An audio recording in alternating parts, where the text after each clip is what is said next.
Welcome to Hurrdat Sports Live. They come out with a huge three. It's Halliburton to Tucker. And Siakam. Another 30-piece for a bomb shot. Halliburton. Tyrese Halliburton has gone mad. 5 field goals in this quarter. Edmond left field. This one sends Dominguez back. He's at the wall. It's over the wall. Tommy takes, does it again. 9th time that he has touched the ball, and the game is tied at 1. 1-2, up the middle, into center field. And that's going to score Hamilton and Rafaela to throw to third. Out at third base with a slide is Duran. 2 runs in. Devers knocks him home. And the Red Sox stretch their lead to 5-1. Broderick. Chopped on to third. Here's Stokes. And Nebraska stays alive in Chapel Hill. The Huskers find a way to get the win today. S bounces in. That is fair. Over Erlov's head. Creighton scores. They win it. A walk-off winner to vault to the regional final. Good morning. Welcome into Hurrdat Sports Live, presented by Centrus Federal Credit Union. That's DB. I'm Ravi Lulla here at Hurrdat Sports Bar and Grill. What's up, DB? What is going on? Oh, not too much. How was your weekend? Weekend was fine, man. Lot of we talking baseball. Lot going on. A lot of baseball. A lot of baseball. We got some mandatory OTAs coming up, and I'm still missing the quarterback. I don't know if we're missing him. Nebraska's got camp season going. That's good. Got a couple more offers out. And it's the official start of the workouts down in Lincoln. So June 1 yesterday, right? Today they had to report. They moved back in. They moved in. The extra guys moved in yesterday. Yep. Yes, indeed. So not extra guys, the later guys. It's busy. Yeah. Up and rolling. Getting after it. Yeah, and I chilled, man. It was pretty. I don't know. Yeah. Yeah, very, very laid back. I don't get out much, so it's cool. Spend a lot of time outside. That was probably. I might have to invest in some lawn furniture. Yeah. Or not lawn furniture, deck furniture. Yeah. It's nice, but for as much as you're out there, like, you need it to be comfortable. And I probably will be spending more time out there, so I'd like to be comfortable. Yeah. It's the chairs. It's not the bench thing. It's like the chairs, because I like it a certain way, and I'm only about 6-7 feet from the TV. Yeah. And yeah. You get those like Adirondack chairs? Adirondack is in the baseball bats? No. Adirondack, that brand stems from wood, I'm assuming. Yeah, it's a type of wood. Yeah, because bats they used to have Adirondack bats. But no, it's cool. It's probably a little fancier than wicker. Okay, yeah. It's interwoven. But I had to get this like booster thing from Menards the other day, and I looked at furniture. It's not an investment I want to make. I'd rather do the kitchen countertops than do that. Deck furniture is ridiculous. Yeah, you got to get it out of season. Yeah. It's ridiculous how expensive it is. Every time I always take a gander every time I go into one of the grocery stores. Yeah. You can always find. You can get some deals there. Look at Costco. Yeah, I just was in there. Every once in a while they'll have like a great deal on. So my algorithm has new Costco finds. Yeah, me too. And I'm kind of vibing with that. Yeah. They have every once in a while you'll have like a great deal on some chairs or some deck furniture. I like how they found a way to repurpose rotisserie chicken everywhere. Yeah. Because now they have the chicken noodle soup, which I would never buy, but apparently that's a hit. It's all the rave. Listen, their food game's on point. Caleb and Micah split a chicken bake the other day. I thought that was weird. The chicken bakes are pretty good. I've never had one, but it was a monster. It's a lot of bread. It was. Yeah, you probably wouldn't be. It is an absolute monster. No, it's huge. It's huge. So, allegedly it was. They could afford to do it because their week of workouts, and I mean they're working with some high end dudes, so and against good dudes. Yeah, so it's. I didn't mind. They're burning the calories. Yeah, yeah. I think he's down to like 198, maybe. Yeah, 97. What was he walking around at last year? Just over 200. 90. Right? Well, he got to 200 like in season, and it was an okay 200. Yeah, he's super tapered now. Yeah, like a cut up 197. Yeah, that's good. So I think he wants to. I think 200's the goal. Yeah. Plus he gets bonuses for maintaining his weight. Oh, there you go. It's weird. Like, he got his iPad out and he's taking notes in pencil and paper. I'm like, you guys ain't past that? Can you type that in? He's like, well, that's the way JB wants it. And I was like, is everybody doing that? He said, we'll see. Yeah, so I don't know. Dude knows how to watch film, so it makes watching when I get him for an event, it makes it that much more enjoyable. Yeah, right, because we can kind of see the same things, and he's really, really smart, so that helps. He seems like a bright kid. Like he picks stuff up super fast. Yeah, he's funny. We were talking about because we started our workouts at Westside, and Michael will say something, and Caleb was like, well, are you playing against a mobile quarterback? Micah doesn't know yet. And then there's always some, well, if you're not playing against a mobile, it's just interesting how he can. I mean, it's kind of how he plays too. So how was the baseball watching this weekend? It was fantastic. Is Jacob sick of us? I worry. It was the most baseball talk we've ever had in that chat by far. By far. I worry about young Jacob. I think he's okay because him and I had our little tangent there for a while yesterday, midday. Yeah, I think it kind of helped him. I still can't tell if you guys like one another. No, you do, right? Yeah. Okay. No, I love Jacob. Okay. We fight like brothers. That's how I put it. Jacob's a trip. Yeah. Also, so we're much better in person than on text. His text arguing style, listen, comes off a certain way. We seldom ever. We got into it about. It was an NBA trade. Yeah. And I can't remember. It was value for a player or something like that. And he tried to hit me with. It was Grayson Allen, wasn't it? Yep. Because I was on your side. Yeah, and tried to hit me with because I was like, he's kind of just a dude. The going rate and the cost of doing business, and I was like, yeah, that doesn't make. I mean, I could just tell. Yeah. But I like it though, because it's a little. There's a little of me in there. Yeah. Like he's like facts over feelings. Yeah. Which only works about 50% of the time. Yeah, because that's my. Inevitably, there's people involved in everything, so there's a variable there that we're kind of ignoring, but it's fine, I'm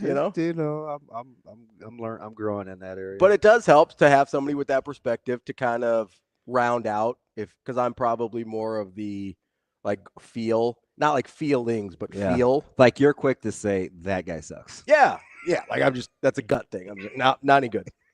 I don't care what the numbers are, not any good. Or your coach may say, man, that guy sucks. Yeah. Like I just get a feel and I'm like, yeah, that's what I'm going to roll with. Isn't it weird too? We were talking about last week and the week before last, guys that had bounce back. We were talking about Napier and Ryan Day and guys like that. Who was in a worse spot a year ago versus now? Carlisle or Thibodeau? Ooh. Remember when Pacers fans wanted Carlisle out last year after Boston? Can't coach defense. Yep. This, that, and the other. Now they're in the finals. And now Knicks fans are down on Tibbs. Still can't coach offense. I don't know what they thought was going to happen. Nothing new there. Yeah, I don't know, man. The Giannis sweepstakes are going to be incredible.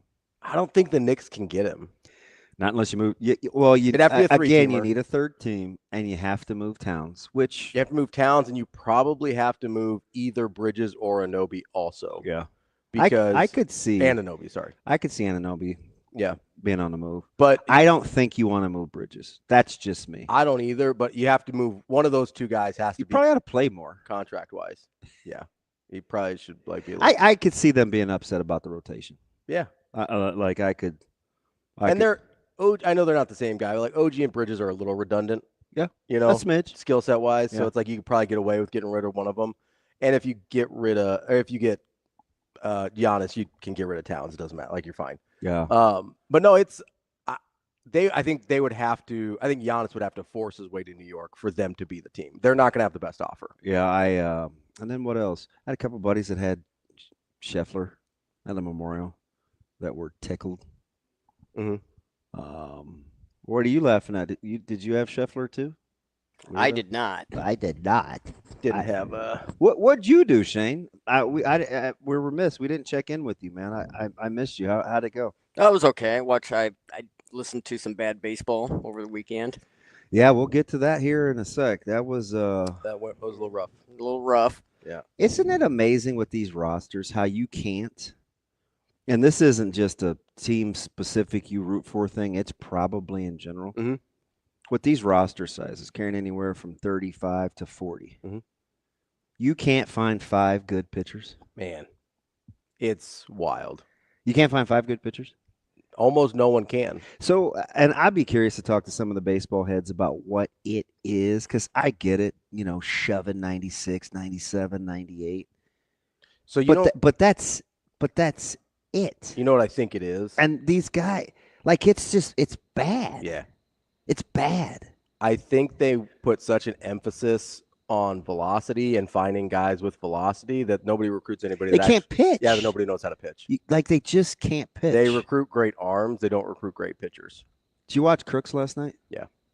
The guy can pitch. Yeah. That guy can pitch. Yeah. And I get it. He throws hard. Yeah. But he knows he's how to 94. He's a 94, 95 guy. Yeah, which is not, in today's day and age, not crazy. Well, it's actually average in the SEC. Did you hear that stat? Yeah.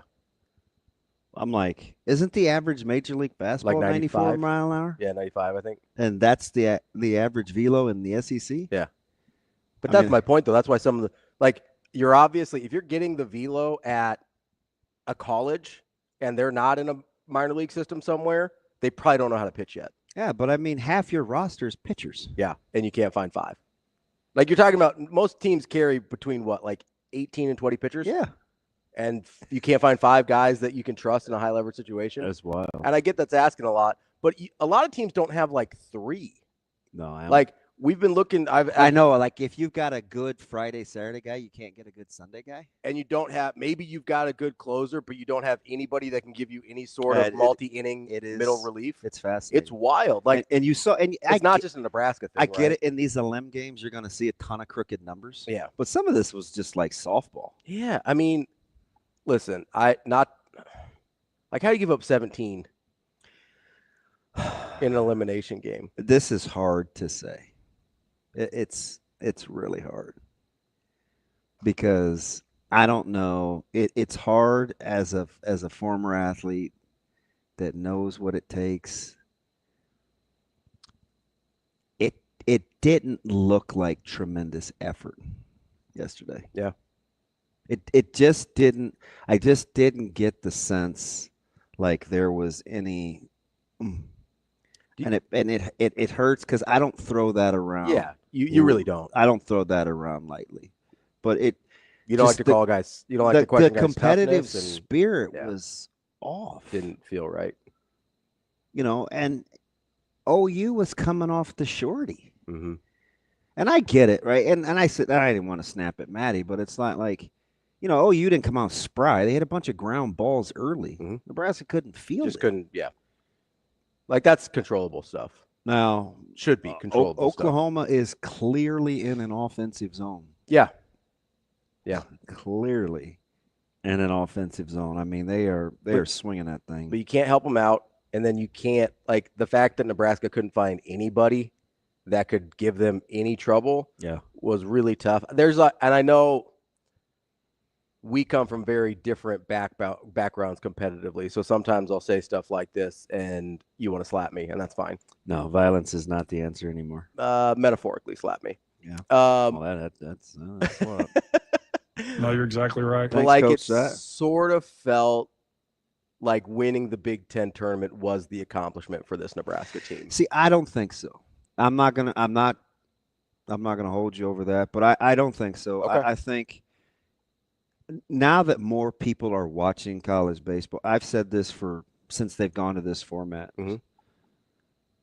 It's a really tough championship to win. It is. The schedule is not conducive to like getting the best teams. It's also very different than the schedule during the regular season. It's teams that have it's not even depth. It's like it kind of is depth, but it's certainly not. It doesn't lend it's the one postseason that's so dramatically different from the regular season. How like you can build a team that's really good in the regular season and it doesn't translate. Or even like a 3-game set. Yeah. Well, and we saw 1 and 2 go down, didn't we?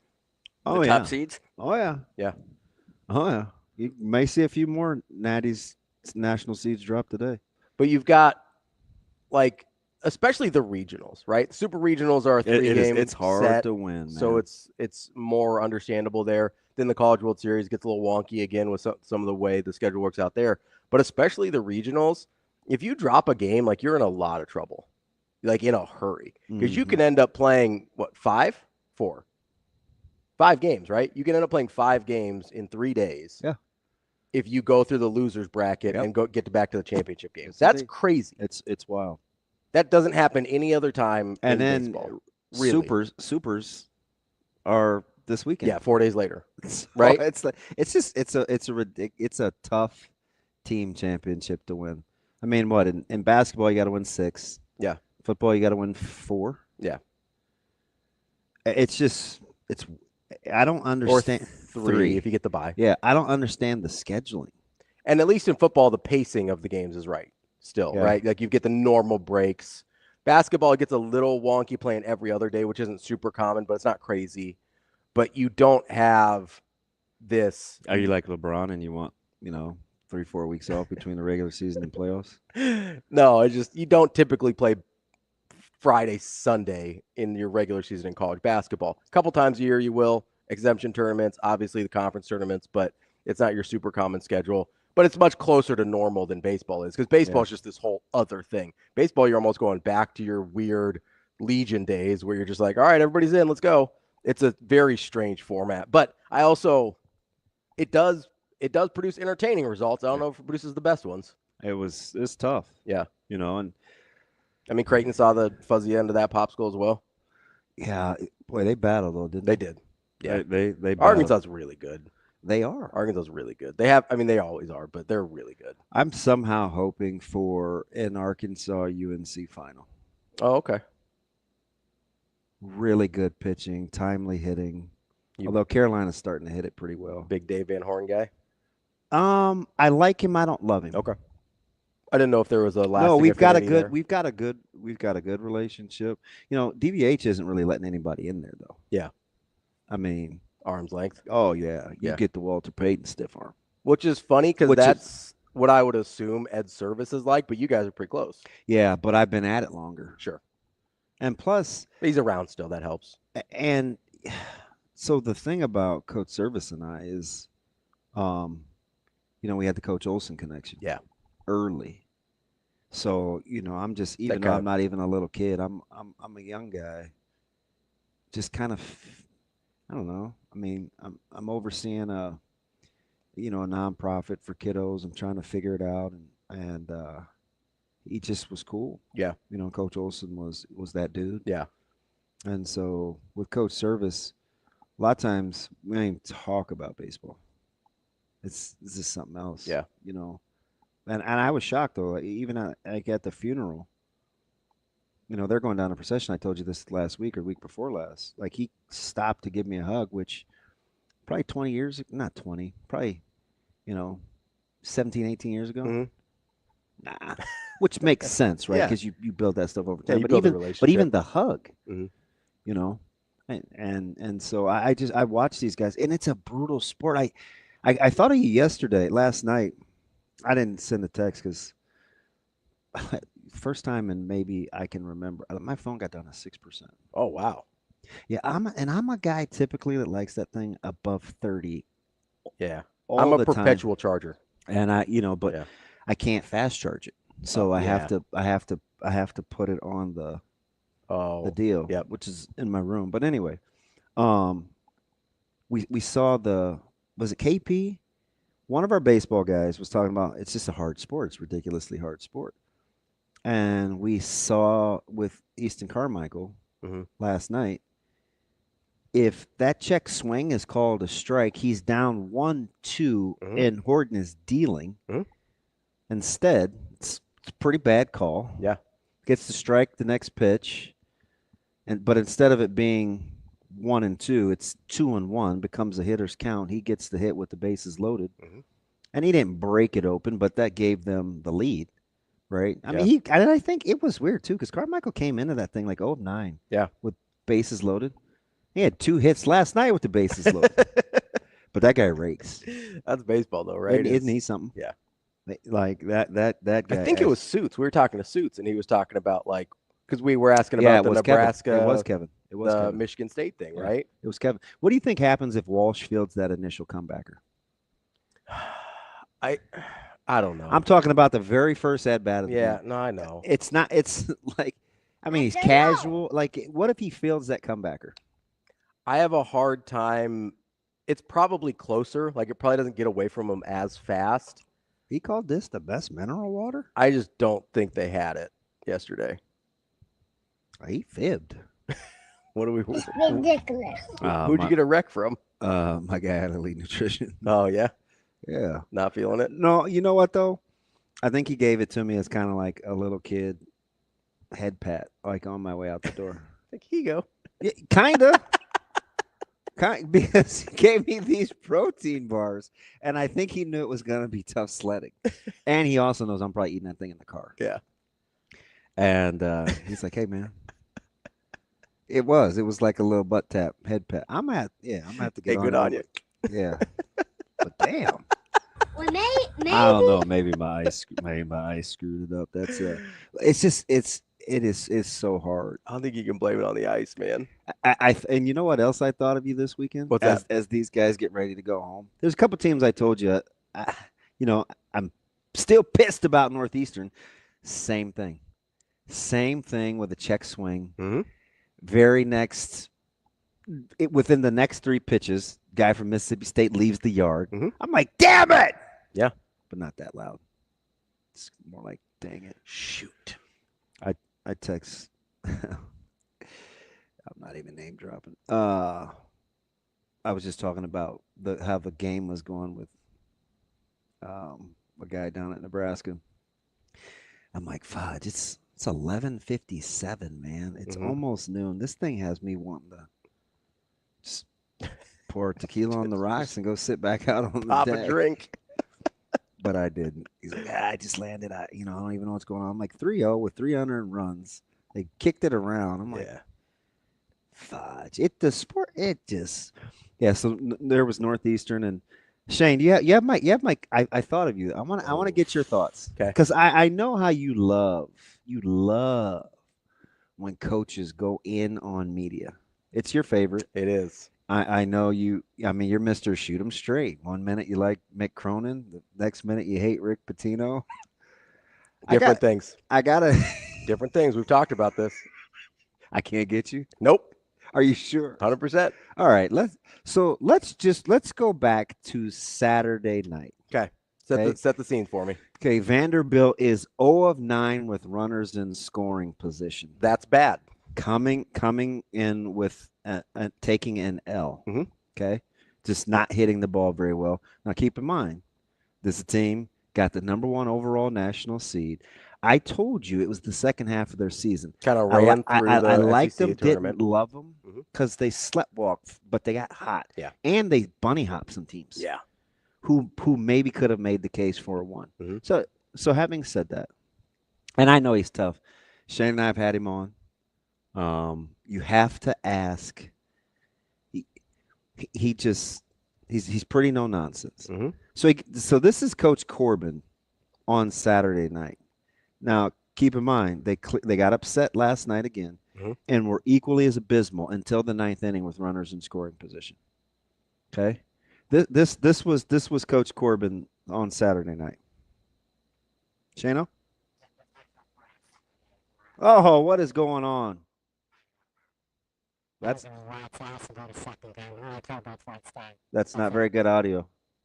It is not. All right, we got to fix that. We got to really fix that audio. Is there a better way to get that to you? What is wrong with you, man? There's nothing wrong with me. I'm good. It's probably just had a phase. Out of phase. You that's like, do you know what that's the equivalent of? What's that? I was gonna be really inappropriate, but I'll just keep it to food. That's like thinking you're gonna get a nice succulent bite of something that you prepared, and you put it in your mouth, and it's like, God, that looked a lot better than it tasted. Been there. Like, what's going on with in phase, out of phase, Shane? We'll see if our guy can get it for us. Is that like in sync? In sync. Is that the Lachey dude? No, it's Justin Timberlake. Oh, I should have known that. Yeah, that's a miss. It's okay. Ryan Phillippe? That's an actor. He looks like Justin Timberlake. A little. They had the same hair in the 90s. Yeah. I like the little like ramen hair. He was on a show that I liked with Julia Lewis, and he was some weird neighbor dude. And I was like, God, Timberlake can act. He's really not bad. But it wasn't Justin Timberlake. It was Ryan Phillippe. Yes. Timberlake's not a bad actor. For a musician, he's okay. God, what was the name of that show? It was sneaky good. Was it a show or? Google Juliette Lewis. Okay. And Ryan he's got a couple of L's and a couple of P's and an E in there. We'll get it. Was it Lies We Told? Lies? Secrets and Lies. Yeah, that was pretty good. Secrets and Lies. I think it was ABC. I watched that. But anyway, somebody's efforting that for us. I'm gonna come back to that. ABC, that's correct. ABC? Yeah. I asked, so we'll see what happens. How fast you think we can turn that thing around? I want to level of the couple of teams that we said we weren't surprised about. Yeah. And I was a little upset, but I got the injuries. But I was like, why do people keep talking to me about Florida? Yeah, you weren't on Florida. They're working on it. They weren't playing well. Yeah, you were not. You were not on Florida. And plus they were like hurt. Yeah. Right? Pretty banged up. Georgia, I told you, was You were not excited about Georgia. You weren't excited. Georgia can't pitch. Yeah, that's a problem, especially in regionals. That's a problem. You know, and we'll see what happens with Tennessee. But you know, I'm all out. I know you're not in on Tennessee. Well, their variance is so high. Yeah. Like you don't know what you're going to get on any given day. Yeah, you can run rule and get run ruled, but I don't know, man. I need to pick the brains. We got Kendall coming up today, right? 9:00. Yep. How about Texas? KP nailed that. Now KP is a little shaky. I would say I would like to take a minute here, but he nailed Texas. He's out, and I love his voice too, right? Texas is upset alert in their own region. I was like, wow. I just want to sit here for a second and defend the host of the Tallahassee Regional, who did just fine with apparently the worst path out of their own region. It was, on paper, it was kind of sucky. It was, but they navigated pretty seamlessly. They handled business. They did. They handled business. Proud of them. And I almost wore the Florida State gear today, but I was like, you know what? Too much. I'm doing too much. Didn't want to. You have actual Florida State gear? Yeah. A couple things. I have a couple pieces.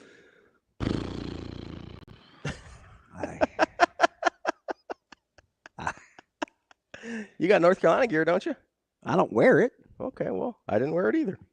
Although, did you get some from this weekend? No, nobody's come through yet. I didn't have the listen. You think I was asking Benny Mac? Not last night. And listen, my man can cuss. Yeah. Yeah. So I could imagine how that was going. Yes. Radio, you got to fill in baseball. Yeah, especially when it's like and that. It's like 10-0. And Caleb's looking at me at the breakfast table. He's like, oh, no. I was like, I want to turn it. He's like, Dad, you're not a quitter. I was like, I know. That's 90% of the problem. Oh, it was tough. Dude, I can't imagine being – because, like, basketball, there's always an end in sight, right? Like, there's a clock. You're going to run out at the same time no matter what happens. Yep. With baseball, it could it's indefinite. Yeah. Your suffering is indefinite. And if you're a play-by-play guy in that situation, like I can only imagine. I've never called a baseball game. I can only imagine the just utter lack of wanting to be there anymore if you're betting. I caught a lot of breaks when I was doing the broadcast with Westwood One and JB for the CWS. We had to fill some time during rain, but I mean it helps because it's Bish. Yeah, number one. Yeah. But just fortunate. We didn't have to really sit through. I mean, we had a rocker game, Vanderbilt, where Kamar. Yeah, where we didn't have barely any time to say anything. Indian guy, by the way. Because is he? He's part Indian, yeah. Oh, nice. Good for him. His mom, I think. Where'd the size come from? His dad. Just a regular brother? I think so. Yeah, because he played at Auburn. He's a big dude. Pretty big guy. Dang, Trace got down like that? I think so. That's where Kamar comes from. I'm almost positive. Okay, Trace. We're going to double check. Yeah, do that. I know it was going down there, going down like that. That's where the Kumar comes from. Well, I get the name. I'm just saying. Oh. Well, I have some. I don't know about that. You're making it seem like it's like duh, but there are some folks with. I mean, where does Hennessy come from? And not okay. So let's not just be that linear. Doesn't that come from the store? His maternal grandparents immigrated to the U.S. from India. So his mom's parents. So his mom's Indian. Oh, okay. Yeah, man, trying to lead me down the primrose path. I'm just saying, Kumar is an Indian name. Well, I'm well aware. You saw Herald and Kumar? You just assume? Is that the White Castle one? Yeah. No, we almost got through a segment without a race reference. Almost never. Damn it. But yeah, so that went super quick. Yeah. So I've been on the other end of that, but I mean, some of these games, who got 20-pieced? It was like 20-2. Oh, yeah. Oh shoot, what was that? I saw that come. I wasn't watching. I saw it come across the scoreboard. What are you talking about? Because a lot of these guys that are on those broadcasts don't cover those teams. Yeah. I think you just got to go into story mode. I don't know what else you do there. Shoot, I was fortunate sometimes that Damon Hughes was familiar with teams in the Big Ten. Yeah. He's driving me nuts. The other problem is a lot of times you don't know the guy you're doing the call with. Yeah. In these situations, like if you're on ESPN or SEC Network or whatever, maybe you know him a little bit, but like you and Bishop obviously had like a long-standing relationship, so that's a lot easier. He's easy. Yeah, and he's obviously really good at what he does, so he makes life easy on his broadcast partners too. But like if you're there, you're with a guy you probably don't know that well. You're in some 20-2 game with two teams that you don't really know that well. I guess you just start telling stories about college baseball. Like I don't know. Yeah, I mean, how was Maddie texting yesterday during Creighton and North Dakota State? Well, you could barely breathe. Yeah. I mean, it was always something. I mean, we had a little bit of time where it was 10-3 and he could like exhale. And then North Dakota State's like, nah, we're going to mess this thing up. Did you oh, there's my man, Shane. There's the GOAT, LESS at the door. Is it double S? No. Oh, okay. I was like, I don't think so. What's that stud doing? This guy's down about 222 pounds. I mean, it looks great. It looks fantastic. Listen, you get any more fit, we're not going to let you come in here. Goodness gracious. Yeah, that's our man. Should we give a shout out to the semen business? It sounds a little weird without context. Thank you, buddy. You're a good man. Thank you. You're the man. The guy's goated. Yeah, we love that guy. I wonder what's in the pastry box. It's kind of greasy. I don't think I can eat it. What's in the box? Dude, that show was off. It's dark. That is a beautiful movie. It's a great movie. That's a dumb adjective. I don't mean it like that. It's a fantastic. It's a very well made movie. Yeah. I think that's what you mean by beautiful. Seven right? is incredible. Incredibly well made, well acted, like the whole thing. I get it. It's one of those movies that like I like that I'm never gonna watch again because it's just so dark. Probably watched it 30 times. That makes sense. All right, that sounds. I'm just not having a good last 48 seconds. But let me explain. You and Shane. Let me explain. No, I'm having a good day. Each time. And I got the audio. It's loading now. So. Each time I watched Should be soon. Yeah. I tried to figure out if there was any telltale sign. Oh, okay. So you're trying to solve it. Yeah. Okay. That's all. I mean, that makes sense. That's all. It's a and some of it was shot like in it was like in the dark. Yeah. You know, the fat dude that overindulged and, you know, chased him in the like. It was kind of just. It looked dark. Yeah, they shot screen. it in a certain way. Yeah. Yeah. No, it's a really well made movie. You know, I was 50 years old when actually last night I figured out where Commodus, why he pimped Lucius into giving him the information in Gladiator. As 1,000 times when I've seen Gladiator, I never knew where the actual leak came from to thwart Maximus's plan. Yeah. Yeah. He went from laying on her shoulder in bed to, I'm going to kill your son if you don't do it the way I want to. And I was like, let me hit rewind again. I got to get the details. Yep. I've seen that. That's, again, another Gladiator I've seen. Oh, I've seen that movie a million times. 226 times. Yeah. Yeah. That and The Equalizer. And 7. It's about the only murder movie. I mean, 7 was legit. Shane, do you want to take a break? Yeah, let's take a break real quick. Let's come and back. see what's in the bag. I'm just and the 2 boxes. I'm telling you, I see rolls on that box. I know. I just want to see what the treats are. And I don't know who I'm going to give some of those away to. Right here, this guy. No, you already eat like a 4-year-old. You have Pop-Tart. Are those little mini? Yeah, muffins? they're little mini muffins. They're little bites. Oh my God, Zoe eats those. They're good. How old are you? 37. Boy, you are incredible. You are incredible. What do you think they were talking about during the Arizona Cal Poly game when it's like 14-0? Probably little bites. Little Debbie something. So you like little mini muffins for breakfast? Nah. Yeah, I'm good. I'm good. What about Pop-Tarts? I went back to the place with homemade Pop-Tarts, by the way. Still slaps. Really? Oh, yeah. I was very happy with it. We need to talk about how drunk Kentucky and West Virginia was, too. Literally. We'll be back. More Hurrdat Sports Live coming up next. You've brought up your family multiple times. How has being a grandfather changed you as a person and maybe as a coach, too? Well, it definitely changed me as a coach because, you know, Merritt Beeson made a comment to me about a year ago, like, you know, you just need to pretend we're Madden, your granddaughter.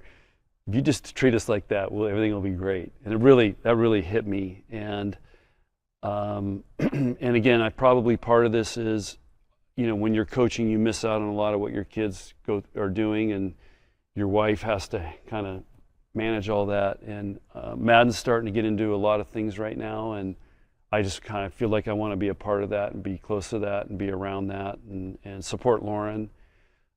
So helping out with babysitting, and Madden's at an age now she wants to hang out with me. So I'm you know, we play volleyball. Of course, I'm the coach, and my wife's Harper, and she's Merritt, and we got a softball. We go at it. I love it.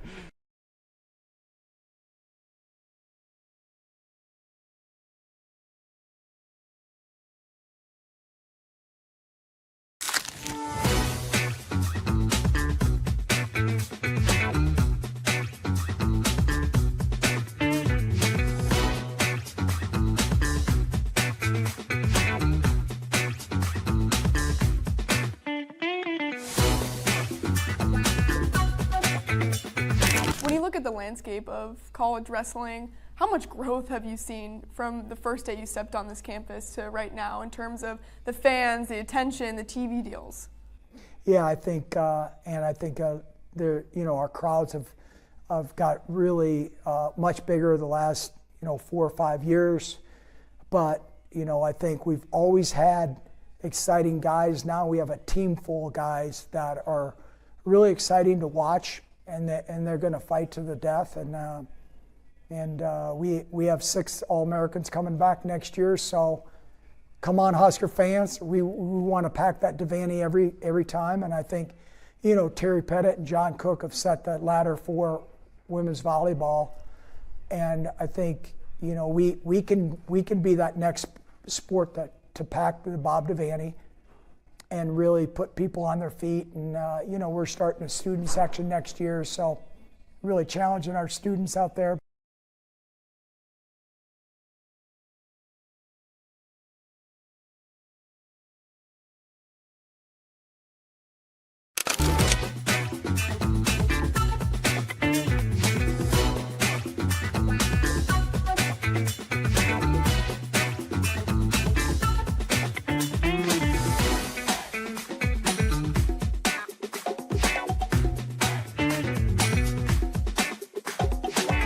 course, you went to Elkhorn South. You were a Maverick at UNO. I mean, what more could you ask for to be right here in this moment representing really all of Omaha, just here at the Oscars? Yeah, there's a lot of better athletes than me out here in this crowd tonight. I'm not nominated for my athletic abilities, and that's totally fine with me. I love covering all these amazing women and men from where I grew up. I mean, this is what I've dreamed of, and it's incredible.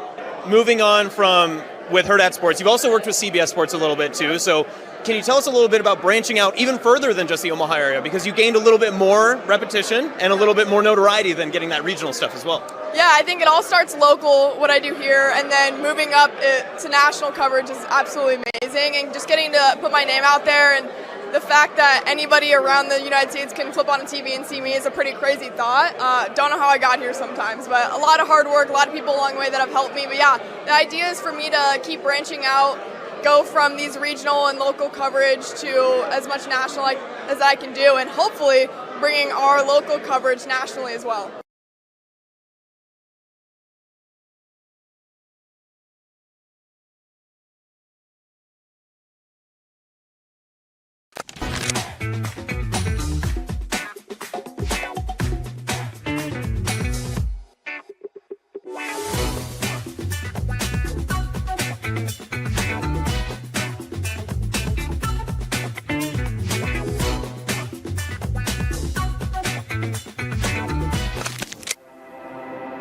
A successful financial future is built one coin at a time.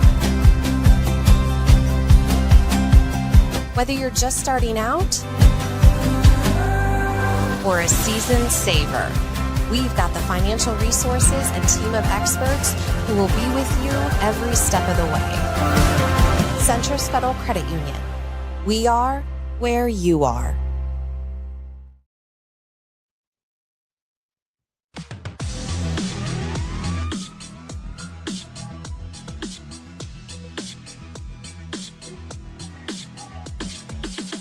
You're listening to Hurrdat Sports Live.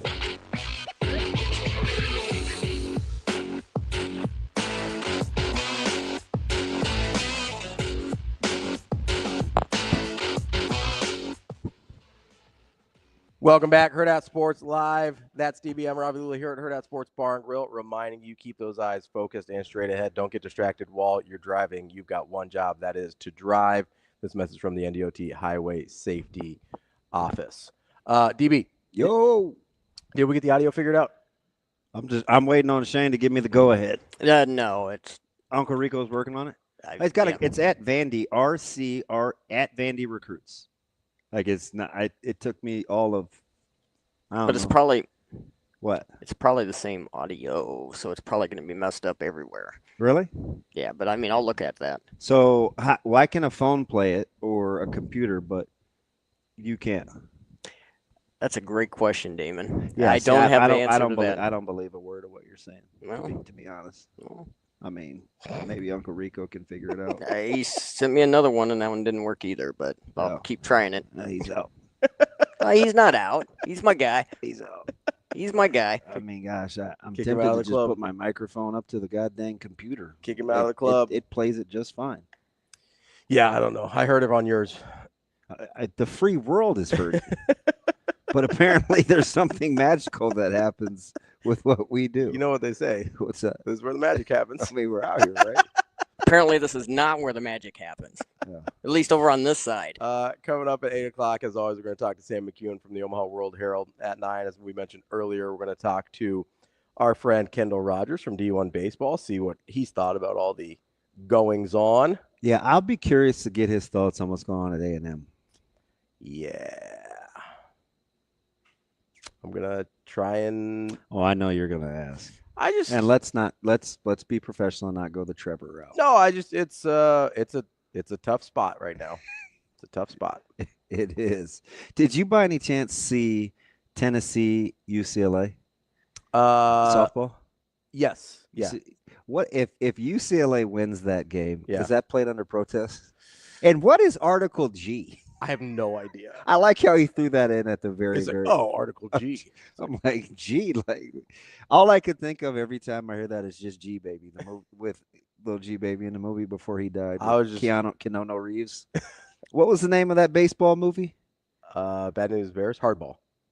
Yeah, Yeah, I think so. I love it when you call me Big Pop. I think it's Hardball. Yeah, my man. Didn't he do a Bad News Bears remake too? Or no, that was Billy Bob Thornton. Yeah, which was not as funny, but still funny. Hardball was the Keanu Reeves movie. Yeah. Not Kanunu. I don't think that's how it's pronounced. Come along. That was a long way from John Wick. Well, he and now that thing is everywhere. Yeah, there's the spinoff now. Yeah. Ballerina. Yeah, it is. It's not flooding my timeline, but it's screwing up my algorithm. There are a lot of there's a lot of commercials for Ballerina during the baseball this weekend. It's on every commercial. Hey, break. did you like the commercial break and then with nothing? Because they can't really fill the inventory with all those. No, games, on the like the ESPN Plus platform. Yeah, I don't mind it. I'm used to it because that's how it used to be with MLB TV. Yeah. Like back in the day with MLB TV, it was just blank screen, and so we'll be back. Yeah, it was just like the MLB TV logo because I would start doing MLB TV in like 2006, so like it is. They're just like boom, here you go. How many new subscribers do you think ESPN Plus got? I don't know. I think a lot of people just have it and don't realize it because they get like the Hulu Disney Plus bundle. Yeah, but you know what's funny though is if there's I need to ask Josh or somebody. It shouldn't be this hard, but like something about if you're an original subscriber and you try to get it through Disney, you have to be careful that you're not doing it twice. Yeah, you have to like unsubscribe from one and then is that what it is? It is because I've done that. So I've been an ESPN Plus subscriber before they even had like streaming options. Yeah. Just for the other extra stuff on the website and whatever. But so I had to cancel that one and then re-sign up for the bundle to get the bundle price. But I was going to be signed up anyway. But I think a lot of people just have the bundle because it's cheaper.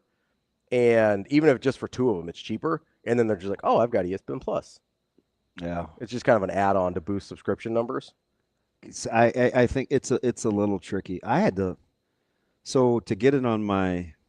So I didn't download the app on the TV outside. Like I just used the little QR code. Oh yeah, and it logged me in automatically. Otherwise, I might have been out there all day. Oh yeah, though, being able to do the QR code instead of having to like do the thing on your remote is a game changer. I literally would have been out there all day. It takes forever. But anyway, with Article G, baby, if UCLA actually wins that game, Tennessee's got to be livid. I'm sure, yeah. And how is it not reviewable whether you hit home plate or not? Because play had stopped or it was. It seems like it seems like a very easy thing to be reviewable, right? Like that's one of the most frustrating things about all challenges, review, anything in every sport is what is and isn't reviewable. Like that's a no-brainer. Do you touch a plate or not? Like that's and it has to be reviewable. We saw if you watch any softball this weekend, it was review. Oh, all the heavy. Time. All the time. It's like, hey, got a challenge, going to review. You know who's got reviews figured out, though? Tennis. Tennis does, except for freaking French Open. Thanks a lot, guys. Losers. How do you not have – it's a major. Like, get your lines automatic. What are we doing? You're telling me that, like, oh, there's a mark on the clay. I can tell where it went out. No, you can't. People are running over that stuff. It's so dumb. Anyway, sorry. Minor League Baseball has their reviews on lock. Like probably need to sample it. They come in. So I just went Wednesday. That's the only reason I know. And I'm glad I did because apparently Jack's gone anyway. So it was nice to have him for that week. I'm sure Marty's thrilled. So is he starting in St. Louis? June 10th. Why not St. Louis? So June 10th might be the first time he's in Kansas City. So okay, because they're in St. Louis. Yeah, he's probably going straight to St. Louis, I would guess. Right? I saw the date. That's their next series. I saw the date June 10th, but that might be his Kansas City debut. You're over here messing with me now. But no, the minor league baseball, because you can challenge ball strikes now, right? And so they literally just do and it's automatic. It's like tennis where it happens so fast. You see away from the Rays get the gate for the head tap. Oh, yeah. And he lost it. He tried to be subtle. It was incredible. Also, umpires are the most fragile ego people on the planet. He ran. Did you see Link Jarrett get ran yesterday? Yes. That was wild. It was uncalled for. It was entirely uncalled for because the home plate umpire screwed the pooch on the check swing call and then didn't even appeal. He's just like, no, I got this. And it's like he went like this. Like, I don't know where you really – like, that's not close, bud. Yeah. And then doesn't appeal, doesn't ask for help, just says, nope, he's out. That's the inning. And then the Mississippi State pitcher just goes full Verzal on the Florida State guy. Is that a thing now? I mean, I don't know what else to call it. That's the first guy that drops a lot of F-bombs in my mind. But, like, tells him where he can stick it, basically, as he's like.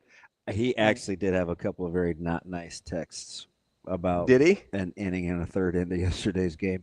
And he and I typically don't exchange texts during baseball. Yeah. Well, it's just hard. I mean, that's family. Like, yeah, nobody wants close to hear that. Yeah, it's too You know close. what I mean? So I just keep it pushing. Yeah. You guys want to try this audio? Yeah, I would love to. You want me to reset it? You can reset it, and if it doesn't work, I'd love to give Rico's response to it.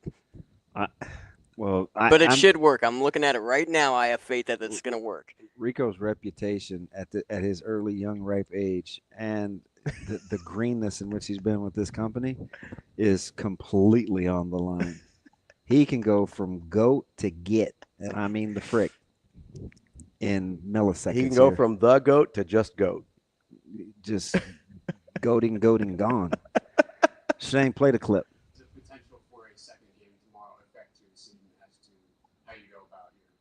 I don't give a rat's ass about a second game. All I care about is Wright State. That's it. But, Tim, what was the issue with the offense today?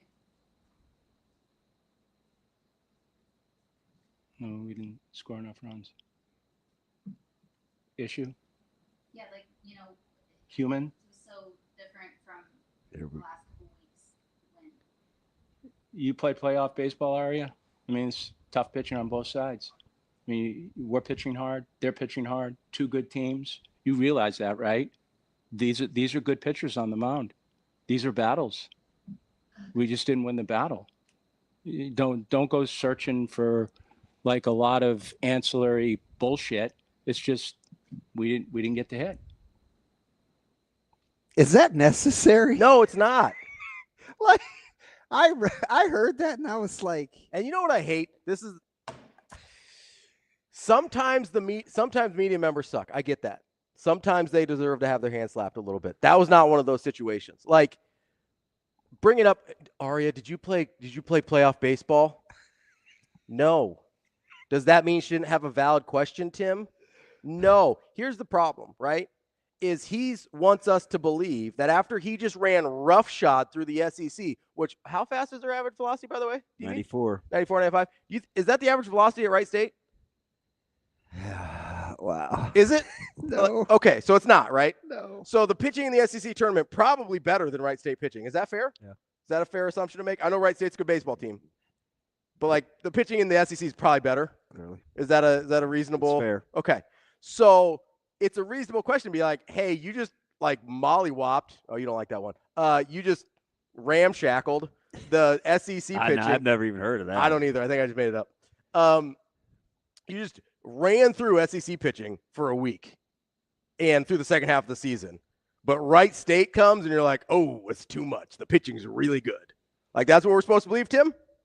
That's what you're telling me? I just the question about did you you didn't have to like don't bully her, and right? Yes, it is being a bully. And here's the thing is it pisses me off so much because reporters are asking questions because they want to understand better and they want their readers or listeners or followers or whoever to understand And listen better. to her try to explain what she meant, and he still wouldn't let her off the hook. No, we didn't score enough runs. Issue? Yeah, Human? It was so different from the last couple weeks. You play playoff baseball, Aria? Like it was different from the last couple weeks, Tim. Quit being a dick. Herb not having played baseball is not relevant to the conversation. He's being a bully there to try and discredit her question, which was a real question and a fair question. And here's the thing that really makes me mad. Like as a coach, as a Division I coach, yes, you probably understand the game better than the reporter asking the question. That's why they're asking you the question. Because they're the expert. Impart the knowledge that you have. Don't just be a dick about it. Like, do they not realize, does Tim Corbin not realize that his 7-figure Vandy salary only exists because people want to watch and hear about and win and see college baseball? Mm-hmm. How do they part of experience that? The media is part of that equation. This is a symbiotic relationship. It has to be, even though you hate each other. Like a lot of ancillary bullshit. Like a lot of totally unnecessary. Like, you ran through the SEC, and you're trying to tell me now that the pitching at Wright State's too good. It's like, oh, there's really good pitchers. There's really good pitchers in the SEC last week too, Tim. And the bats were fine. What happened? That's a fair question. It's not ancillary BS. No, it's not. Are you sure? I'm positive. Like, if you're a coach, you can either be the expert and impart the information when somebody asks a valid question, which she did, or you can acknowledge, oh, maybe you know more than me. I don't have an answer to that question. So there were probably 3 or 4 mini meltdowns over this weekend by baseball coaches. Babies. One was actually, I think, legit, just given O'Sullivan's history. Oh, yeah. But the Coastal guy? I don't know exactly what O'Sullivan did, so I don't want to, like, double down. Coaches just usually aren't like that. And it's trickled into the sportsmanship. Mm-hmm. We've seen sportsmanship in college baseball get cracked down on the last 2 years. Man, these coaches are not playing around. A lot of it starts with weird modeled behavior. Yeah, the Coastal coach, I think, probably had a legitimate beef because he was kind of defending his people. So I'll ride with that. Don't go bully reporters. What are you doing? That's a real question. It's a lot of ancillary BS. They're not asking a bad question. That's a real question. Wow. Let them ask it. And if you don't want to ask it, ancillary bullshit. If you don't want to answer real questions, go coach somewhere where no one cares. LSU Shreveport just went 59-0 in NAI, and nobody cares. Nobody asked him any questions. Why don't you go coach there? Have fun. Nice pull. Thank you. Sam McKewon coming up next. Aspirations can drive us. Sometimes a simple gesture is what fuels the pursuit of a dream. When it's time to make your dream a reality, we are here to help.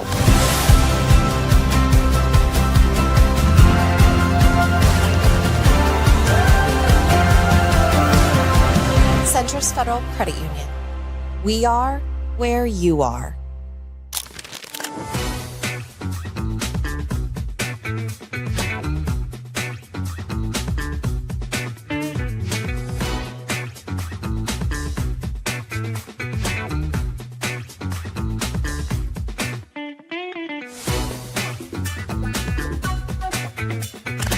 I mean, obviously you've been to Nebraska multiple times and know what they're about. Yeah.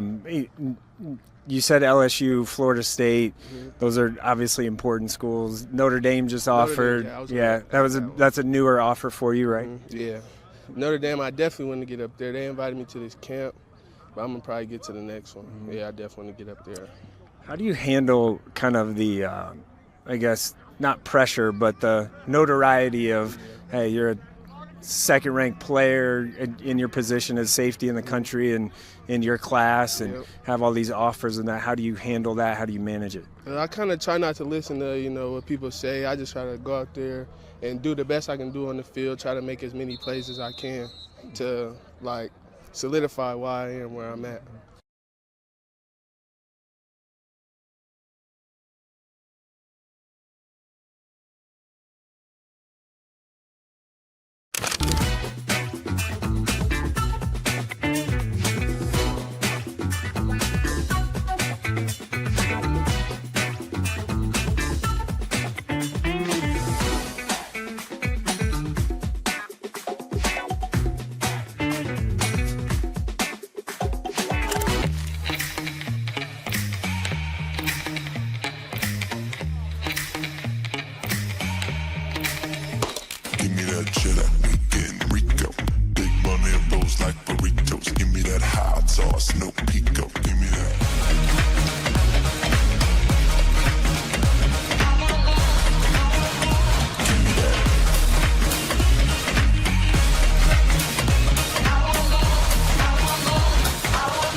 Yeah. Okay. One thing I want to clear up though, because you're listed at 6'1" ish and 170. That's not that you're taller than 6'1" because I'm looking at you. So where are we at physically right now? What are those measurements? I would think it's about like 6'2" now, 6'3", 1. We're getting almost to 180 now. We're like 175-ish. So we're hopefully by season I want to get to 180, and that'll be good for me. You got to get that track weight back. Exactly. Like after losing that, right? Now I was going to be running a lot this year. So, I mean, I had to get back. Now we're getting back to lifting. And I can't wait to start lifting again and, like, really getting that weight again. Yeah. I guess, back to the recruitment question. Your brother goes to Nebraska. How much of a pull is that for you? That's a big pull because, I mean, me and Donnie grew up playing for the same organizations our whole life. And then it's like we're teammates our whole life. So it'd be amazing to play with them and just, like, be with them again. But that won't be the end-all, be-all for you. No, it won't, because I mean, there's still other decisions like that will make it, because then I would already commit by now. But so it's like I'm still thinking about, okay, yeah, I can play with him, but also there's other things that I don't know if I want to go to or not. So it's just all gonna be a decision.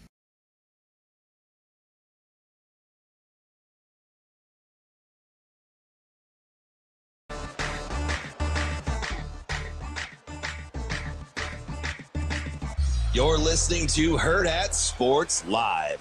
Here is the sports editor for the Omaha World Herald, Sam McKewon. That's fine. That's fine. That's fine. Sam McKewon. We're gonna throw the ball, and you just stand back there and throw it where you want to go. And that kind of thing. Sam McKewon. Are you guys going? Sure. Now, Sam McKewon. Kicking off hour number 2 here on Hurrdat Sports Live, presented by Centris Federal Credit Union. That's DB. I'm Ravi Lulla here at Hurrdat Sports Bar and Grill. We're joined now by Sam McKewon from the Omaha World Herald. Sam, how are you this morning? Good, guys. How are you?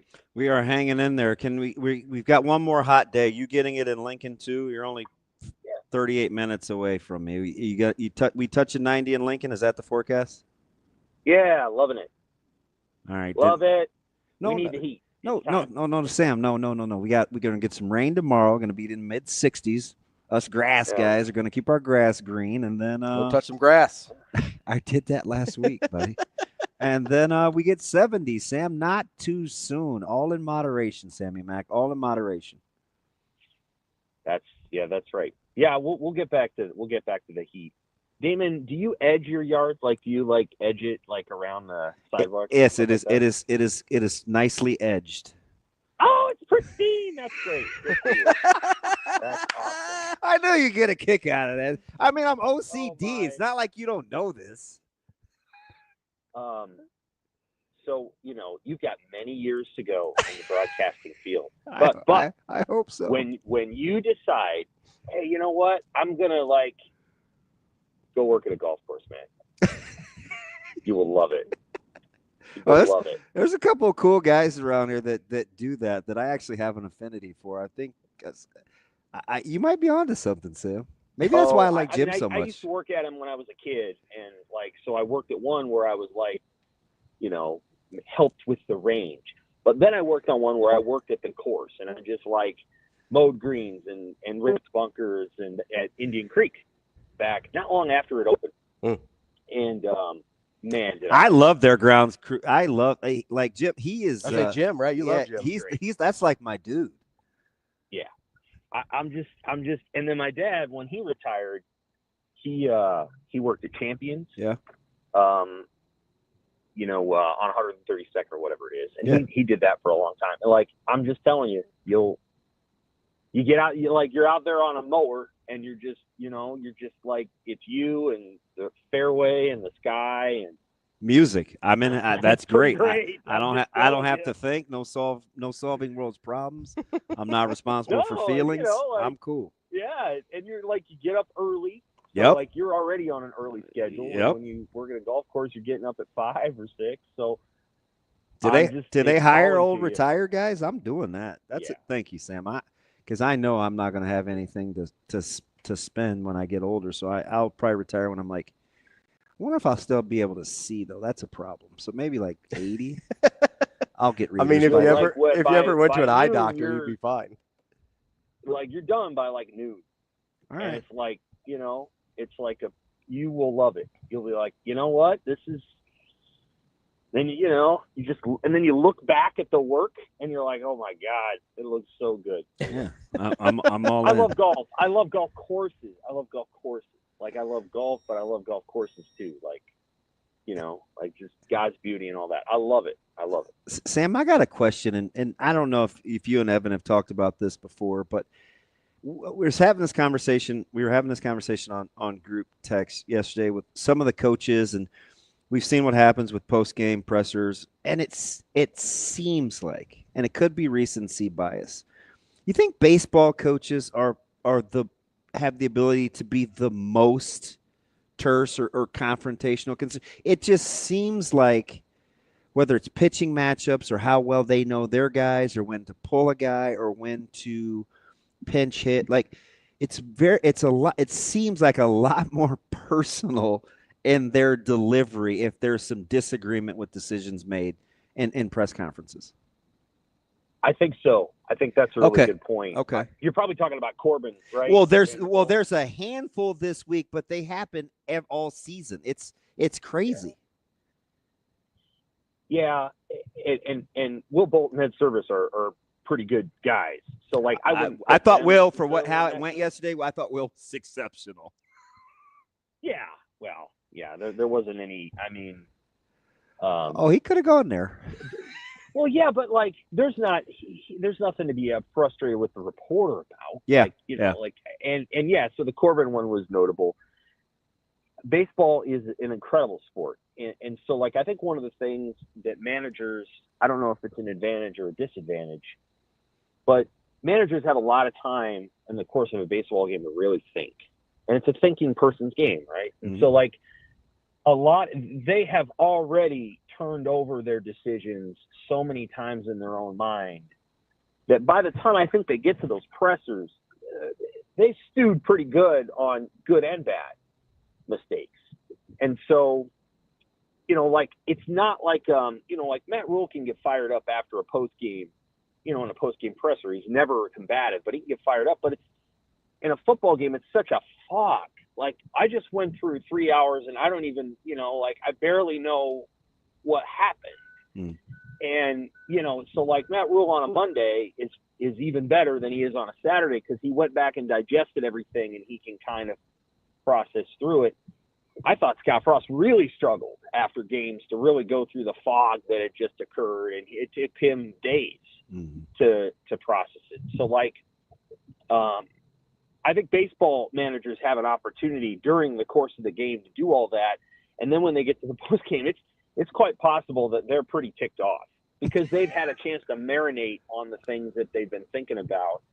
And it can come out it's almost like sometimes they get ticked at questions they probably would have asked themselves or already have in the course of a game. And of course, it was a tectonic shift kind of weekend where the number 1 and number 2 seeds are out. I mean, we've seen some legendary ones, right? Vitello. Yeah. We've seen Elliott Avent from NC State. Like, we have seen. And then that's personality driven with that guy, and I don't mind him. We've seen Sully at Florida. Like, we've seen some doozies. Yes, we have, and so I think that just has something to do with the nature of the sport. Baseball's super internal. Like, there's a lot going on internally because you're not going to show your emotion all the time in baseball, and so like it's pretty. Some of the best rants of all time in sports have come from baseball coaches. I would say football's number 1. That's true. But baseball's number 2. Oh, I don't know. I don't know, Sam. All the ones I'm thinking about right now are football. Oh yeah. And they're funny. Who's topping Wally Backman? Anybody? Not even Dennis Green. Yeah. How about Hal McRae? Wally Backman. Hey, nobody's topping Hal McRae. No, but Wally Backman was part of this tiny team in Georgia, the South Georgia Peanuts. And anybody who wants to watch that on YouTube is encouraged to do so because it is hilarious.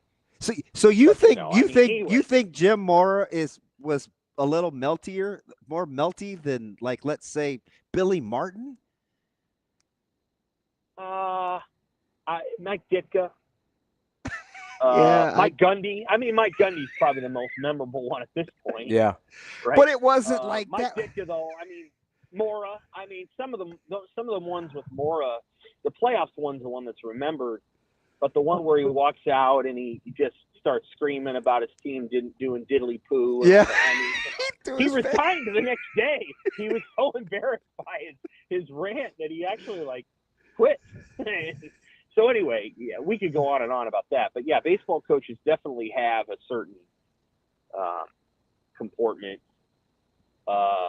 Yeah, I've made it over the years a passion to watch coach rants on YouTube. So Wally Backman, and it's not just the one that people know. He had a bunch in that documentary that only lasts 1 year. And people are encouraged to go watch that. It's actually not a very good documentary, but it's hilarious anyway. If that makes sense. So, Sam, I guess I sit here and I go, okay, I understand that there's a lot of time to think in baseball. I understand that but to me, that would lend itself to less hostility. Like if you've got time to kind of think through the things you're going to say and that you're probably going to be asked. I mean, he probably knew somebody was going to ask, hey, the SEC is pretty good at baseball. They've got pretty good at pitching. Is Wright State better? Is that why the bats weren't I think that's a reasonable question to ask because as DB and I discussed earlier, they very famously on the broadcast said the average fastball in the SEC is 95 miles an hour. I don't think Wright State's pumping that up there, but it's super disingenuous to just be well, they've got good pitching too, Aria. Did you play college playoff baseball? It's well, okay, if you ran through the SEC the way you did, maybe it's a reasonable question to ask why Wright State's giving you the trouble. Yeah. It was a good question.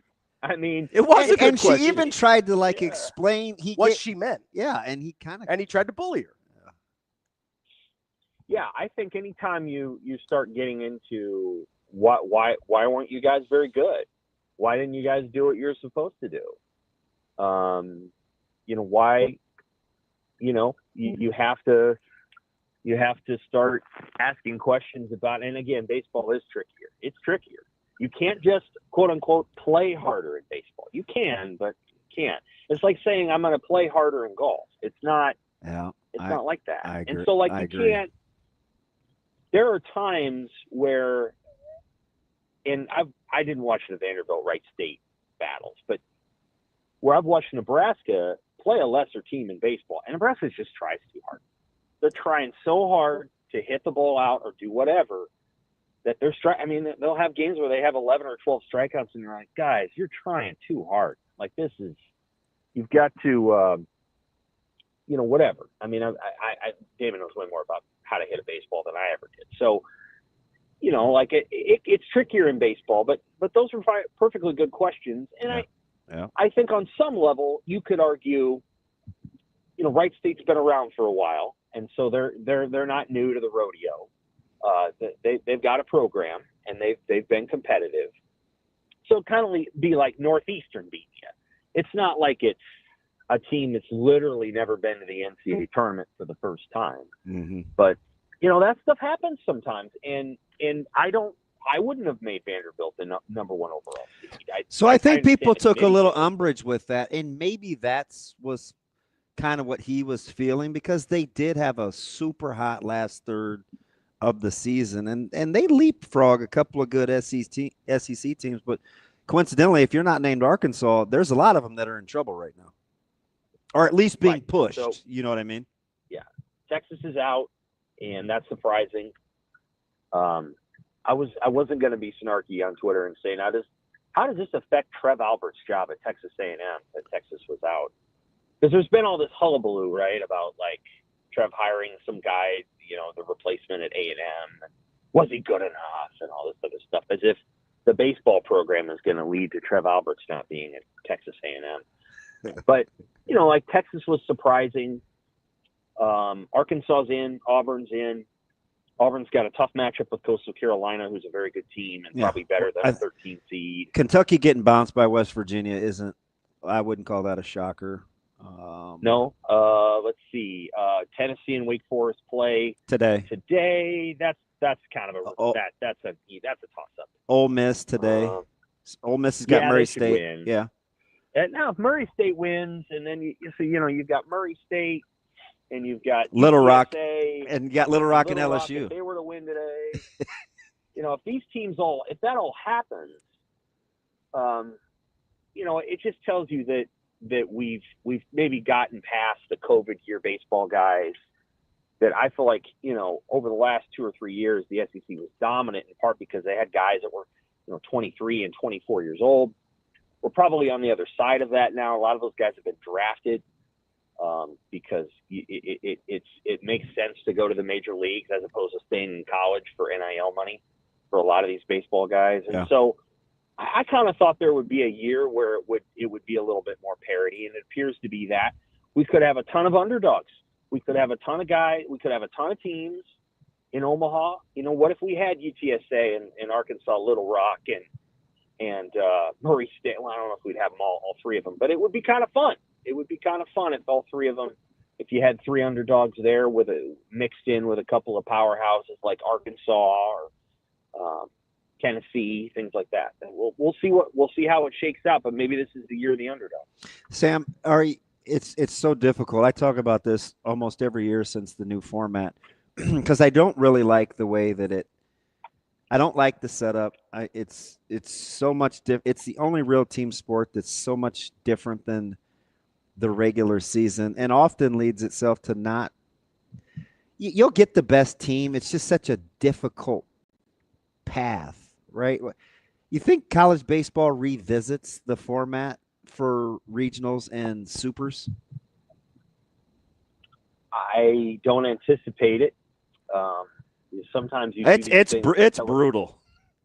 It's brutal. You can't find what's brutal about it. Well, you could play as many as 5 games, and in 4 days or whatever. Then you turn right around the following week and play your supers in another 3-game set, which I get how that's the regular season goes, but you could have to win, I don't know, 8 or 9 games to win a championship. Yeah, for sure. I think one thing that you could see change is, if they're able to get more TV stations involved in this, or you could play more games in a shorter compressed amount of time. Obviously, Southern Miss and Miami are playing at 8:00 Central tonight. Yeah.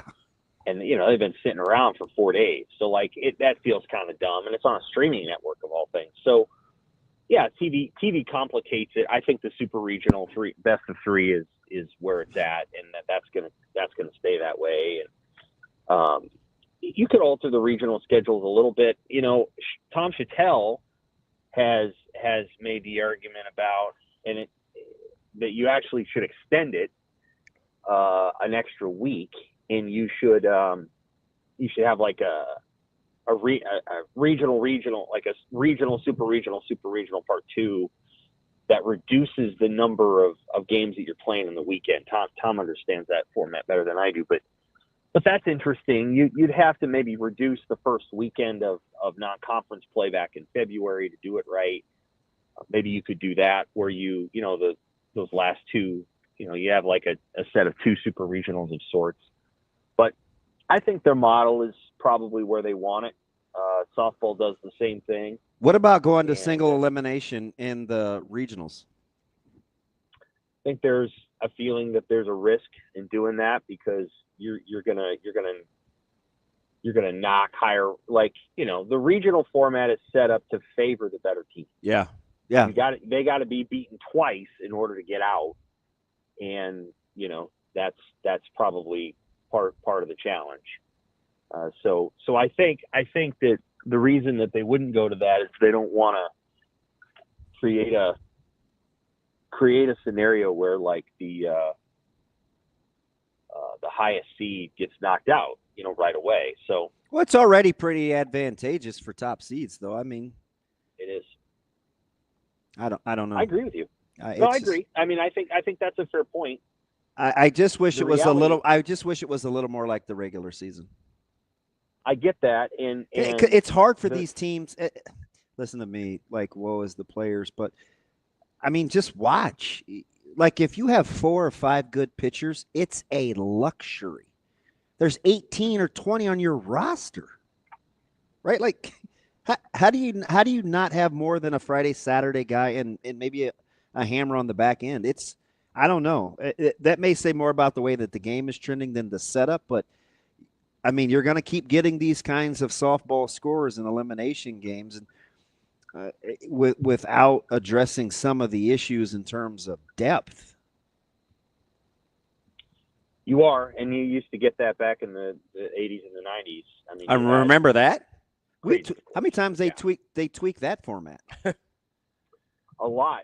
You know, one of the most underrated changes in college baseball that people don't even talk about much anymore is that we went away from a regional format to what we have now. And I'll be honest with you, as frustrated as some people might get over the SEC's dominance, I think that change saved the CWS in some ways, because there was a period of time where Maine made, I think, 6 College World Series in the 80s. Maine. Yeah. And Maine wasn't that good, but Maine got in because they lived, they played in the Northeast, and they had to play Harvard and Yale to make the CWS. And Maine won a couple of games once they got here. I'm not trying to knock Maine, but go Black Bears. But going to a model that, that actually supported all of the, that got more than 2 SEC teams up here was good. And so I think, maybe they could go to single elimination. I saw a stat that 90% of the home teams that won their first 2 games ended up going to winning the regional anyway. Mm-hmm. And so, an 85% of a road team that won its first 2 games won the regional. So in theory, what you could say is, hey, if Vanderbilt loses that first game to Wright State, they're not going to win their regional anyway, even if they got to be eliminated twice. So it's a reasonable point. And maybe they could go to single elimination and make it a lot faster and easier.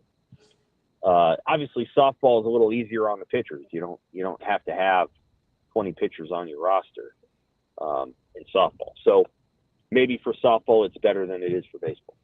Hey, Sam, transitioning to football, a huge start to the offseason today. Guys going back to school, the whole kit and caboodle. Don't you feel like it's kind of flown under the radar with the transition and the overhaul of special teams, given how important it was to end results last year? I think a little bit. You don't have to go along with me. I don't know, man. I mean, Archie just got there, so maybe that's part of it. But I mean, got a lot of work to do there. I think there's they've certainly overhauled.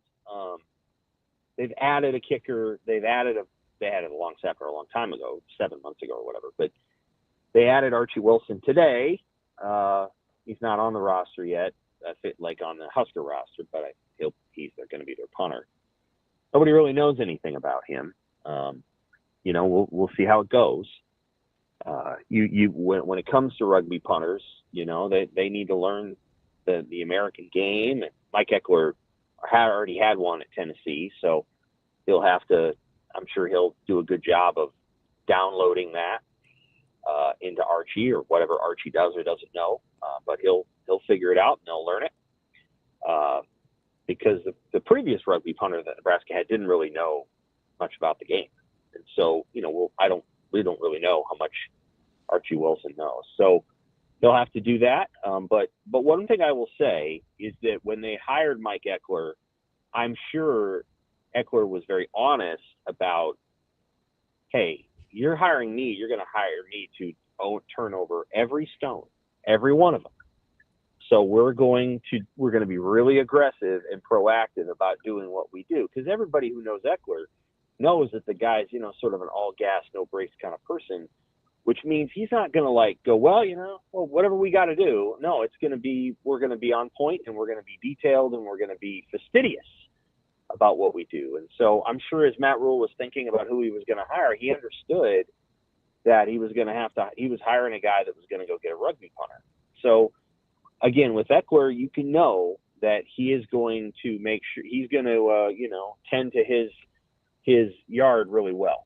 And so I think we've touched on that.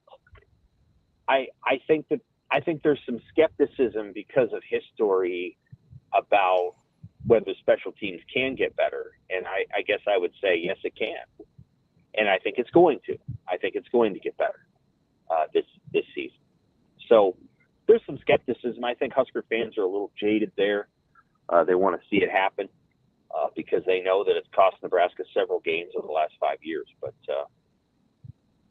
yeah, we'll see how it goes. I think everybody's in kind of a wait and see mode about just about everything about Nebraska right now. Yeah. There's a lot of excitement and enthusiasm, but there's a lot of like, all right, looks like you got a team. Let's see it happen.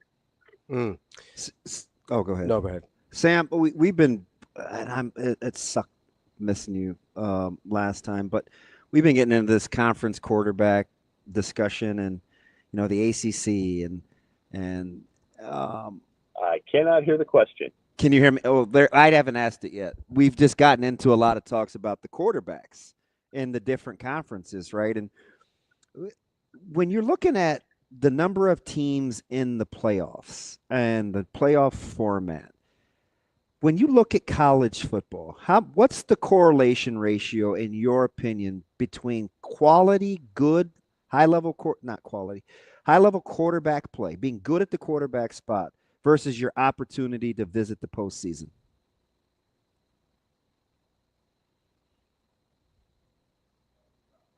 Oh, we lost him. Oh, that's why.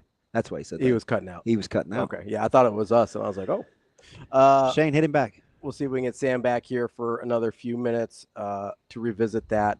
But it was a bummer that we missed him last week when we were kind of going through the rankings and things like that, because I am curious to see how he views, because he keeps a pretty good pulse on college football in general. Oh, yeah. And so I'm really interested to see how he views some of these other conference quarterbacks. Yeah. Because I think is he back, Shane? They're making small talk. You know, Shane missed Sam. Yeah, you know, it's been a couple minutes. So he stole my how's the weather question. We good, Shane? Sam, you there? Sam, you back? There he is. I can hear him. Sam, you there? Yeah, I'm here. Yeah. So we've been just chewing up quarterbacks the last couple of months, and as it relates to conference play and success, and this whole thing started when Sankey was, you know, maybe rolling the dice of not being paid for the extra conference game and maybe trying to get a fifth team in the playoffs. And so we just started looking at quarterback rankings and the fifth and sixth and seventh best quarterbacks in conferences and stuff. For you, what's the ratio or correlation of good playoff caliber quarterbacks to their actual team making the playoffs? Is it 1-to-1? Is it 70? Like, because I want to get into quarterback talk here a little bit. Yeah, I think there's some correlation. It's not absolute, but there's some. And you know, I think if you have one of the 3 or 4 best quarterbacks in a given power conference league, you have a good chance of making it. I don't know, for example, that Arizona State's Sam Leavitt was one of the 3 or 4 best quarterbacks in that league. He had the stats of that, but I don't know that he actually was. Just start right there. Interesting. Start right there in the Big 12. Like, I don't know that he was one of the best. I mean, he was good. But, you know, Shedeur Sanders was the best quarterback in the Big 12, and they obviously didn't make it to the playoff. And you could say the guy anyway. There's some correlation to it. Yeah. Do you think I mean, yeah. Do you think Sam Leavitt's the best returning quarterback to the Big 12? You got Becht at ISU. You got Hoover at TCU. You got Ratzliff at BYU. You have Robertson at Baylor. You got Avery Johnson at K-State. You got Barron at Texas Tech. Jalen Daniels at Kansas. He's still there. It's his 6th year. Yeah, good for him. So when I say all those names, it's where you can see why the win total is the worst team in the Big 12 season win total is 5.5. The best team is 8.5. And most of them are 7.5. Everybody's in between. Right. Yeah, I think that's part of it. I mean, Cam Ward didn't make the playoff last year, and he was the best quarterback in the country. Good point. You know, I mean, so you know, there's things that you can say about it, but there's correlation, of course. yes, there's definitely a relationship between elite quarterback play that then translates to the NFL and college football playoff performance. Joe Burrow was really good in college, and he was really good in the pros. And Tua, great in college, great in the pros. Bryce Young, gonna be good in the pros, great in college. Like, all those things track. And so it does help to have a great team around you, but quarterback play absolutely matters. And Ohio State had good enough quarterback play. Will Howard was solid when he needed to be, and he made enough plays, and good for him. And he was surrounded by an all-star team. So that also helps when you have the best receivers in the country and the best defensive line in the country. Putting all those pieces together is important. Are you a little taken aback that San hasn't been a little bit more pronounced in terms of the expectation level this year at Columbus, or you think that jives? That they haven't. Yeah, it seems like they may have a legitimate battle. Yeah, it surprises me a little bit, and he's obviously part of it. And then the kid from South Dakota is Lincoln Keinholz, still in the battle. They have the luxury of playing it out. I mean, they do. They have the luxury of playing it out. It's the premier program in the country at this point. I think they win a lot of games, and honestly, I think you're playing for a head coach that's probably easier to play for than Kirby Smart. And you're playing for a coach that's, if you're good, you're gonna be surrounded by great players, and you got a chance of playing in the NFL. So there's a lot of reasons why Julian Sand will stick there and battle for the job. Like, he doesn't have any leverage. He just doesn't. I mean, none of those guys there do. And so the best guy's going to win. And if they haven't decided yet who that's going to be, then there you go. Apparently there's still a battle in Michigan too. Yeah. I mean, I don't think Bryce Underwood, if he would have been healthy to compete with Underwood, he missed winter, he missed a lot of spring. Mm-hmm. So I mean, it's kind of been Underwood's show. I think Michigan is probably not even sure what they have yet. I don't think they are either. And the other thing is, and I've said this a couple of times in relation to Dylan, most teams do not have to play an elite true freshman quarterback. In fact, they would prefer not to if they didn't have to. Yeah. Because it's a 3-year conversation no matter what.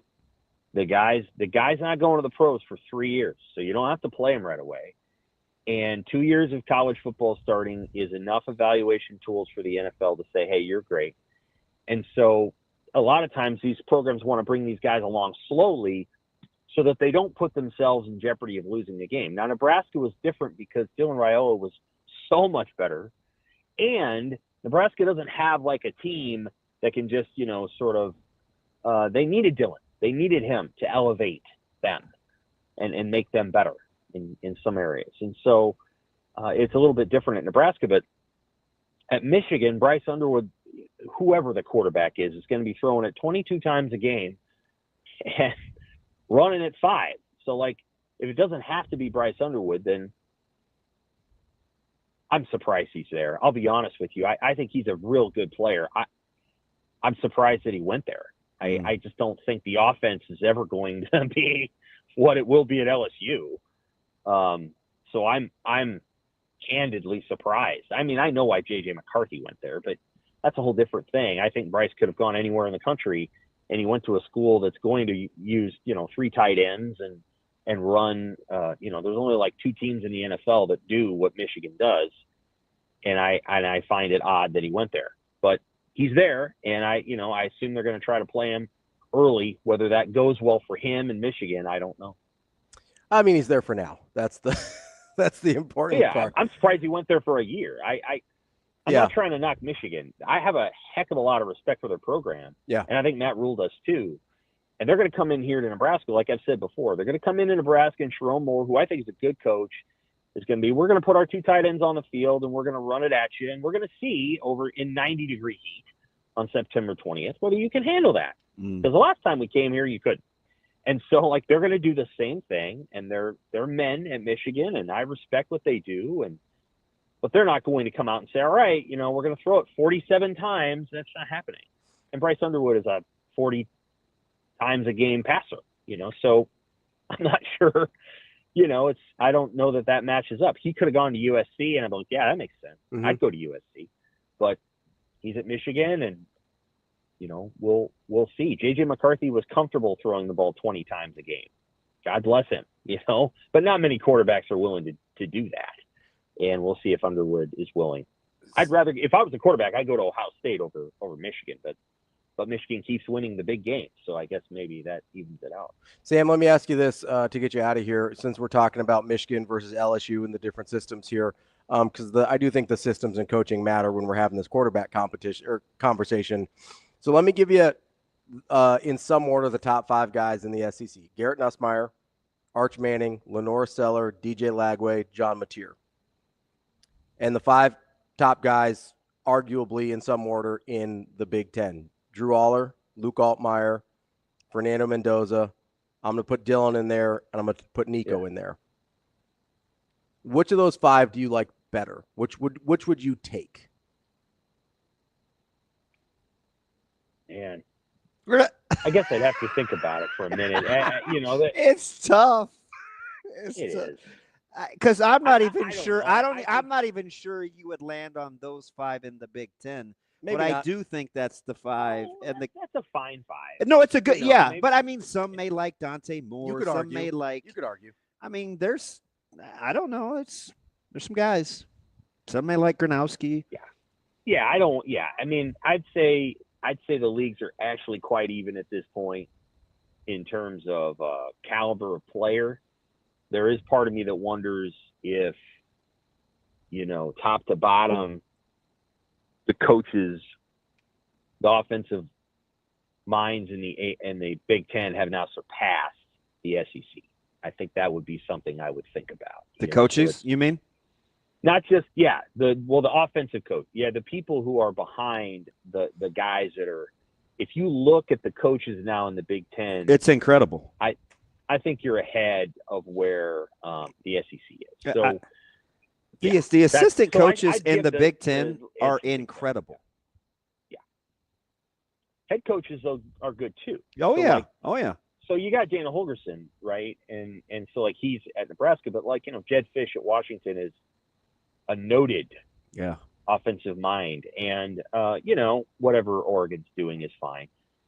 I'm not trying to knock Oregon. Oregon has great football players. Oregon's thing is that they have great football players. Oregon's thing, like, schematic advantages, you know what? No, they don't have them. And people should be, like, honest about their coaching needs to get better because they have great football players, and when they go play good teams, they get outcoached. Or against Ohio State in the Rose Bowl, they got outplayed too, but they didn't look like they belonged on the same field. And a lot of times with Oregon, it's about the players. And then when they go coach, it's like, hey, we forgot how to coach. And, like, you know, and it's, I don't know. I know that's a rude thing to say, but I've watched that team a lot. I watched them lose 3 in a row to Kalen DeBoer in Washington. And Washington didn't have better players than Oregon. In the same season. Get housed by Ohio State. I mean, crushed. So they actually got to get better at the coaching piece. So I don't want to laud them unreasonably, but, like, Jed Fish at Washington and Lincoln Riley at USC, and I know he gets knocked a lot, but he knows how to coach quarterbacks. And you know, the Penn State offensive coordinator, Brian Day at Ohio State, you know, he can coach. Let's be honest, he knows how to coach offense. Yeah. And so, you know, like, there's just a lot of minds in the Big Ten that I think are pretty impressive. Yeah, Kodanicki's pretty good. Yeah, it's really good. And the SEC. Who's the best coach there? Sarkisian, right? So he's the best play caller / I don't know, Lane. Quarterbacks coach. Lane's pretty good offensive mind. He's good. I think Sarkisian is probably better. Lane that's team, a good one. Oh, it's true. That's a good one. I like that debate. It's a good debate, but I think, you know, Mississippi's teams fall short, and they have great players too. That's, again, I'm not saying that Oregon and Ole Miss are gimmicks. They're not gimmicks. They're very good programs. I'll just say that when you get into the biggest games, I watched Penn State last year schematically find a way to move the football without any receivers. And that's coaching. Like, that's great coaching. And I don't know that I always find that when I watch Oregon and Ole Miss. I'm like, they have players all over the field, and they have these games where they can't figure out how to score. And I watched Penn State last year not have receivers and find ways, And so, like, coaching is coaching. And I watched Dana Holgorsen come in and change things in 4 weeks or 4 games or whatever. And that's coaching. So, like, I guess I'll take the Big Ten quarterbacks because I think they're led by guys that are a little bit better than the SEC guys. But it's pretty tight. Steve Sarkisian's really good. And his pairing with Arch Manning, I think, is going to be a special one. I think they're going to have a lot of fun in Austin this year. Unfortunately, I think you're right, but I am praying you're wrong because they play with a certain degree of physicality, too, that I think people sleep on when it comes to Texas. I watched that second lineman in the country. Listen, that secondary and that D line were thumping people last year. Oh yeah, like well they pay them. They brought. They're paying for it. They brought some drama. Oh, they did. Yeah, they played very. I mean, they pay well. So Texas is proof positive that you can go get the linemen and you can pay for them and then develop them. And who's their offensive line coach? It's Kyle Flood, right? Yeah. Mm-hmm. Yeah, he's a tough guy. That's our guy, Sam McKewon. Maybe a little too tough of a guy, but Sam he got in McKewon. a little bit of trouble, I think, at Rutgers. Yeah, yes, he did. Omaha World Herald. Sam, we appreciate the time. As always, good stuff. Thanks, Sam. Take care. Bye. We'll be back. More Hurrdat Sports Live coming up next. You've brought up your family multiple times. How has being a grandfather changed you as a person and maybe as a coach too? Well, it definitely changed me as a coach because, Merritt Beeson made a comment to me about a year ago, like, you just need to pretend we're Madden, your granddaughter. If you just treat us like that, everything will be great. And that really hit me. And and again, part of this is, when you're coaching, you miss out on a lot of what your kids are doing, and your wife has to kind of manage all that. And Madden's starting to get into a lot of things right now, and I just kind of feel like I want to be a part of that and be close to that and be around that and support Lauren.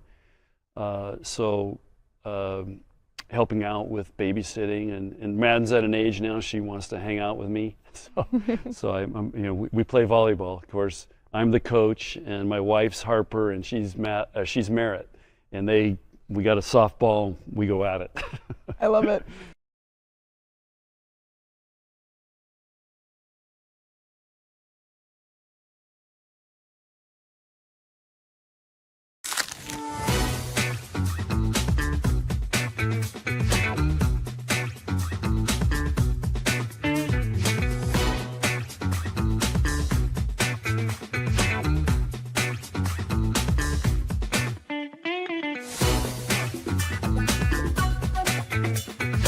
Look at the landscape of college wrestling. How much growth have you seen from the first day you stepped on this campus to right now in terms of the fans, the attention, the TV deals? Yeah, I think, our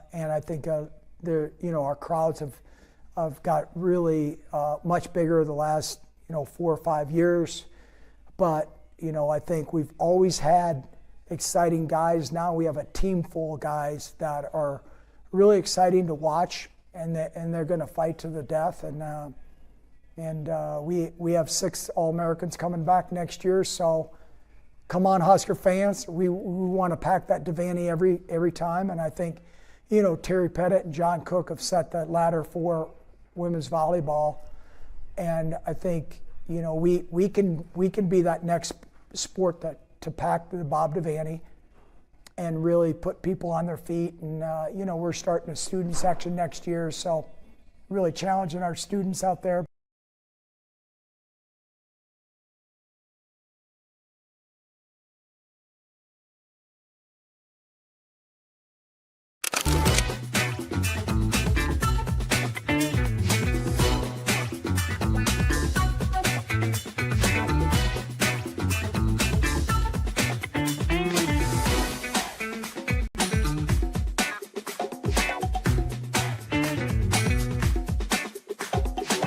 of course, you went to Elkhorn South. You were a Maverick at UNO. I mean, what more could you ask for to be right here in this moment representing really all of Omaha, just here at the Oscars? Yeah, there's a lot of better athletes than me out here in this crowd tonight. I'm not nominated for my athletic abilities, and that's totally fine with me. I love covering all these amazing women and men from where I grew up. I mean, this is what I've dreamed of, and it's incredible.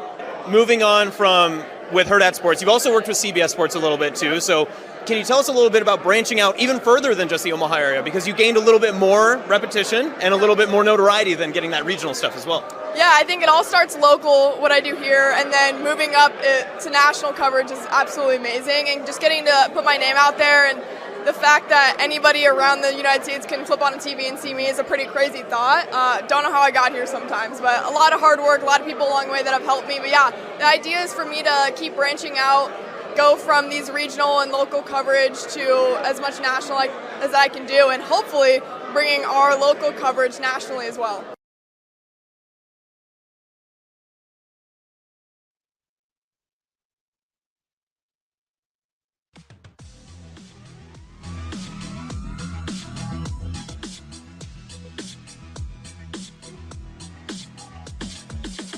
You're listening to Hurrdat Sports Live.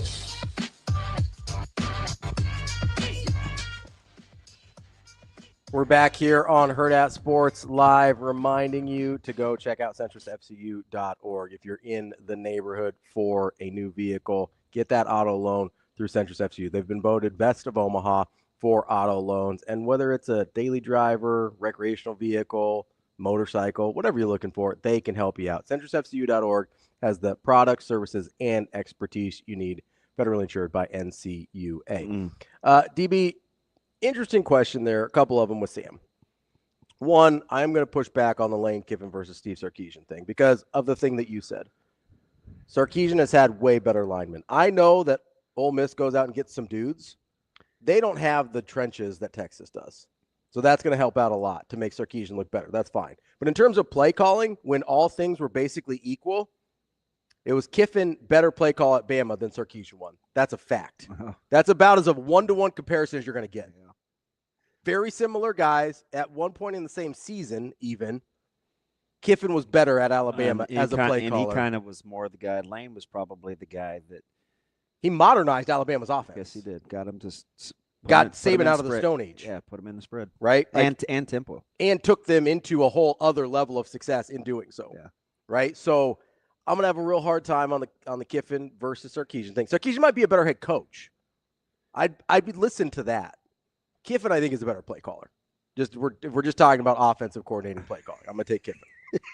I had to get that out there. That's your guy. I love Kiffin. I'm still stuck on the whole which coaches or managers melt down the best. So I think baseball guys burn hotter. Like the meltdowns are more ridiculous because they go into character. It becomes a whole thing. They're putting on a production. Baseball managers are very dramatic. I don't know if they've got like a thespian background, like they did the one act play in high school or whatever it is, but they've got a little bit. They're a little extra when it comes to their meltdowns. I do think the football ones are more frequent, and they're probably more memorable just from the standpoint of like the one-liners. Like baseball managers go full on crazy, but you get like the one-liners like playoffs, or you get your Mike Singletary like can't win with them, or I'm a man, I'm 40, right? Like you get the one-liners from the football guys. Crown them, gonna crown their asses. They are who we thought they were. We let them off the hook, right? Like you get the one-liners from the football coaches. You get the full-on like, does this person need to be committed to a padded rubber room? With baseball coaches. I do think there's something to by the time that they get to the press conference. They've stewed on it for so long. And they've thought about it because it is a thinking man's game, which brings me to, listen, I'm just saying as an adult, the longer you have to think about it, the more you should be able to talk yourself down from the emotion. A lot of ancillary bullshit. Is that an unreasonable ask? The longer you've had to think about it, the more you should be able to not be emotional about the answer? It just depends. Because there are people. Well, why can't people sleep? Right? They because just stew on it. They're still stewing. Yeah, they're turning it over in their head. So it kind of it depends. Okay. right? Is that No, you're right. I would expect more heat of the moment answers from football coaches because it's like, bam, you're in there, go. Whereas basketball or baseball coaches, you kind of have you have a minute to kind of go over it. there's just a lot of time. Who was really good? Was it Riley? Was it Riley that could talk about specific play sequences? Pat? What's that? No. Mike? Yeah. Oh. It wasn't too long ago, and I know it wasn't Frost. It wasn't Frost because he wasn't great in those situations. He would say Callahan could do it too. He didn't a lot because he didn't really. He's like, listen, you get 2nd and 10 in the second quarter with 3. Coach Rule is really good at that. Like the recall. Yeah, he's really good at that too. Which is it's hard to do because there's a lot happening. And the more you can do that, the more you kind of wonder if you've moved on. Mm-hmm.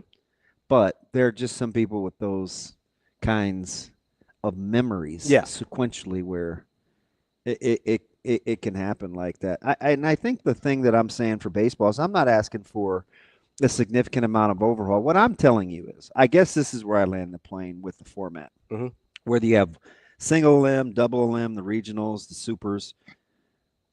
I'd like it to be as much like the regular season as possible. And the other thing is, when you have double a limb and a short stint, like let's say the regionals, it's so much about strategy and thinking ahead than it is actually playing the game. Which, by the way, and I want the game to kind of be played in its purest form.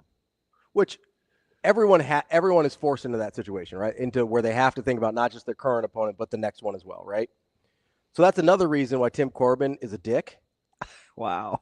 Because he's not just thinking about Wright State. He can't. It's coaching malpractice if he's only thinking about Wright State. Yeah. He has to think ahead. That's part of how this structure's set up. And maybe it's a flawed structure. I'm listening to that. But for him to be like, I'm just focused on Wright State, you're being disingenuous and you're being a jerk for no reason. Because we all know that's not the case. There's a reason Kyson Witherspoon didn't pitch game 1. Yeah. Right? Because nobody, you think if Oklahoma was just thinking about Nebraska, that Kyson doesn't go game 1? Right? Yeah. None of these coaches are thinking that way. Don't lie to me about it. I know it's for a fact, but you're right. It puts them in a position where they have to think like that, and I don't know that that's great. I agree with you there. It is a flawed, it's not a very pure form of baseball, as you said. You don't get just, hey, go out and play. Listen, I'm not one of those guys that I'm not going to poo on the sport because I love the sport. And I do have a tremendous amount of respect for it because it's extremely difficult. Oh, it's incredible. And I've lamented over that for years, so I won't relitigate that. I'm just saying I don't know how good it is for the overall game to be seeing the kind of games that we see in regionals. Yeah. And elimination games. Okay. And it doesn't have to, and I'm not going to listen that's part of it. Right? Because rosters are built for that not to be the case. Yeah, they're built for. So why does it happen? Yeah. It shouldn't be a depth problem. It shouldn't be. But again, I do think there's, as much as I think there's a structural issue in terms of the regionals, I also think there's a philosophy issue. Creighton trotted out pretty competitive arms, no matter how deep the bully went. Yeah. Is it unique to Creighton? It shouldn't be. It's intentional. Yeah. They went out and got it's intentional guys that could pitch. So it's you're capable of doing that. So that's what I mean by a philosophical issue, right? Because it's not like Creighton has access to better players than some of these other programs. And it's just a matter of, hey, they want to go out and they think they have to have a guy that can throw 96 coming out of the pen to be competitive. And that's not true. Go find a guy that can actually pitch. How crazy was it to just, and I think I said it and everybody was busy, but it's Nolan Sailors, a true senior, just 4 years. Just, hey, that's it. Do you know, I'm sure they're out there. Not a lot. Seems kind of rare. Especially in baseball, because for as good as Nolan is, those guys usually leave after 3. Or they're in their 4th, 5th, or 6th year. A true 4-year guy. We'll see him back again, starting pretty soon. I think. It's like I'm like, wait. Baseball's weird though. Like, it is. Like you get because the movement's been in baseball forever, right? Yeah. So long before other sports. Yeah, long before the portal became ubiquitous, like you could move freely in baseball, and it's been kind of goofy for a while. So I don't know that you see it as much as you might in other sports, but I think you'll start to get it coming back. We're getting far enough away from COVID that you're going to start getting some of the regular season. Can I ask a question about? Yeah. Is baseball the best sport to get the guys off the field that have just lost a game? I asked that because you don't see all the, you're talking about the coaches after the game, and then that just got me thinking about the guys after the game. A lot of times those guys stay in the dugout. Because you don't see a lot of the guys with like the towel on their head or crying under the hoop or anything like that. It seems like they get them. I don't know. You do have a lot of guys lingering on the dugout. Yeah, I would say that. I agree. I agree with that. And also, we don't see what's happening in the clubhouse either. Because if guys are going to start crying, they usually bust. Like, they get out. So you don't see them on camera. I mean, because we just saw some of those plays at the end of the, like where the guy went up the wall, and then he just stood there for a second afterwards and was like, man, it's over, Yeah, I hope. I don't know. I think the pace is getting better. I think it's it's a lot of parity. Yeah, which I think is good. I like it. I like the fact that I'm thrilled that the SEC isn't dominating the regionals. There's just so many good baseball players. There is. There always has been, really. I mean, like baseball has always, I think, had the greatest depth of players. It's just really good. Now you're getting to that point in basketball because so many kids are playing basketball. You get a lot of really good basketball players now, and the COVID year. Although the numbers are down, you see the numbers are down. Are they? The last 3 years of youth participants in basketball. Because it felt like for a stretch there. No, I'm with you. Like there was, I think there's a greater level of skill in basketball on the way up than there has been in a long time. And I think we're finally going to get a really, really good, like a quality college basketball season this year. I'm hoping. We're crossing our fingers. I don't know. There's a lot of good teams. We're going to talk to Kendall Rogers, D1 Baseball, coming up next about the college baseball season. But if you're headed to the College Baseball Championship coming up here in Omaha, skip the traffic, take a winning ride with Metro Transit, park for free at Westroads, and take Orbit straight downtown, or get downtown, take the free ballpark bus that runs every 10 minutes between the Chuck and Dodge Street. Ometro.com is where you find all the info. Kendall Rogers coming up next. Aspirations can drive us. Sometimes a simple gesture is what fuels the pursuit of a dream. When it's time to make your dream a reality, we are here to help.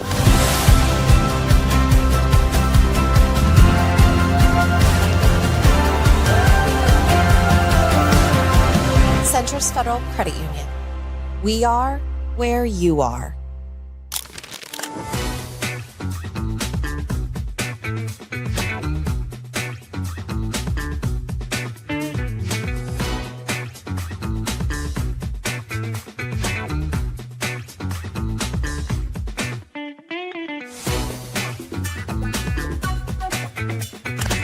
I mean, obviously you've been to Nebraska multiple times and know what they're about.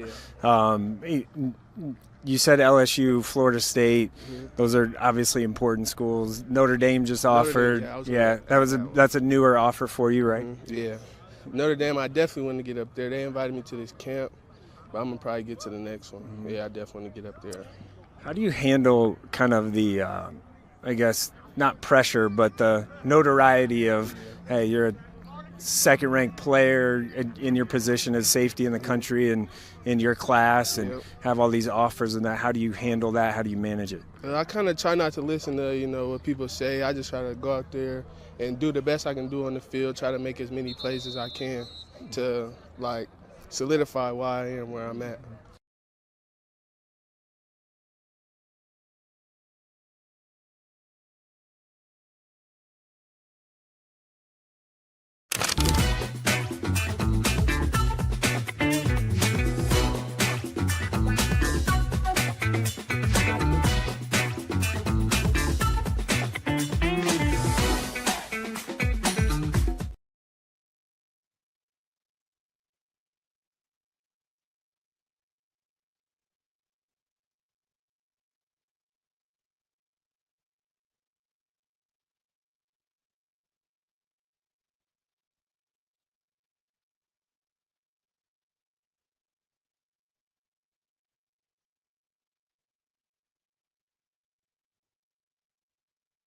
We will be back.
Welcome to Hurrdat Sports Live. The 0-1.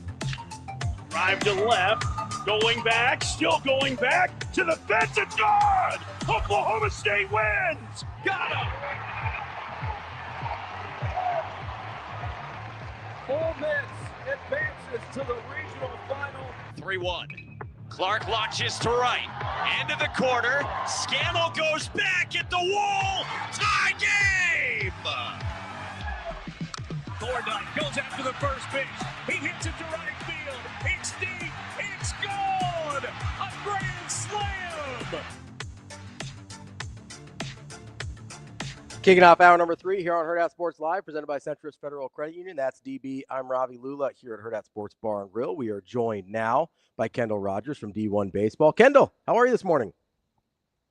I'm doing well. I'm kind of running on fumes from the weekend, but hey, I will not complain about watching entirely too much college baseball. There's that voice. So you're probably not going to be super happy with me, Kendall, and you're like, oh, that's DB again. But I'm trying to tinker with this format, and I love baseball as much as anyone. It bugs me a little bit not to see all the crooked numbers in elimination games so much as the strategy in double elim in such a short window sometimes takes away. It's so analytical and so analysis oriented that sometimes the actual baseball gets away from the game, right? Well, I got to save this guy for this or this matchup here. And we kind of lose a little bit of that. Could you see a format, or would you entertain a format where you maybe go high intensity, single elim?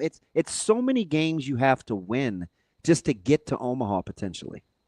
It's not like the regular season. I don't know about single elimination, but the one thing I do like is the idea of doing a 3-game series all the way up to Omaha.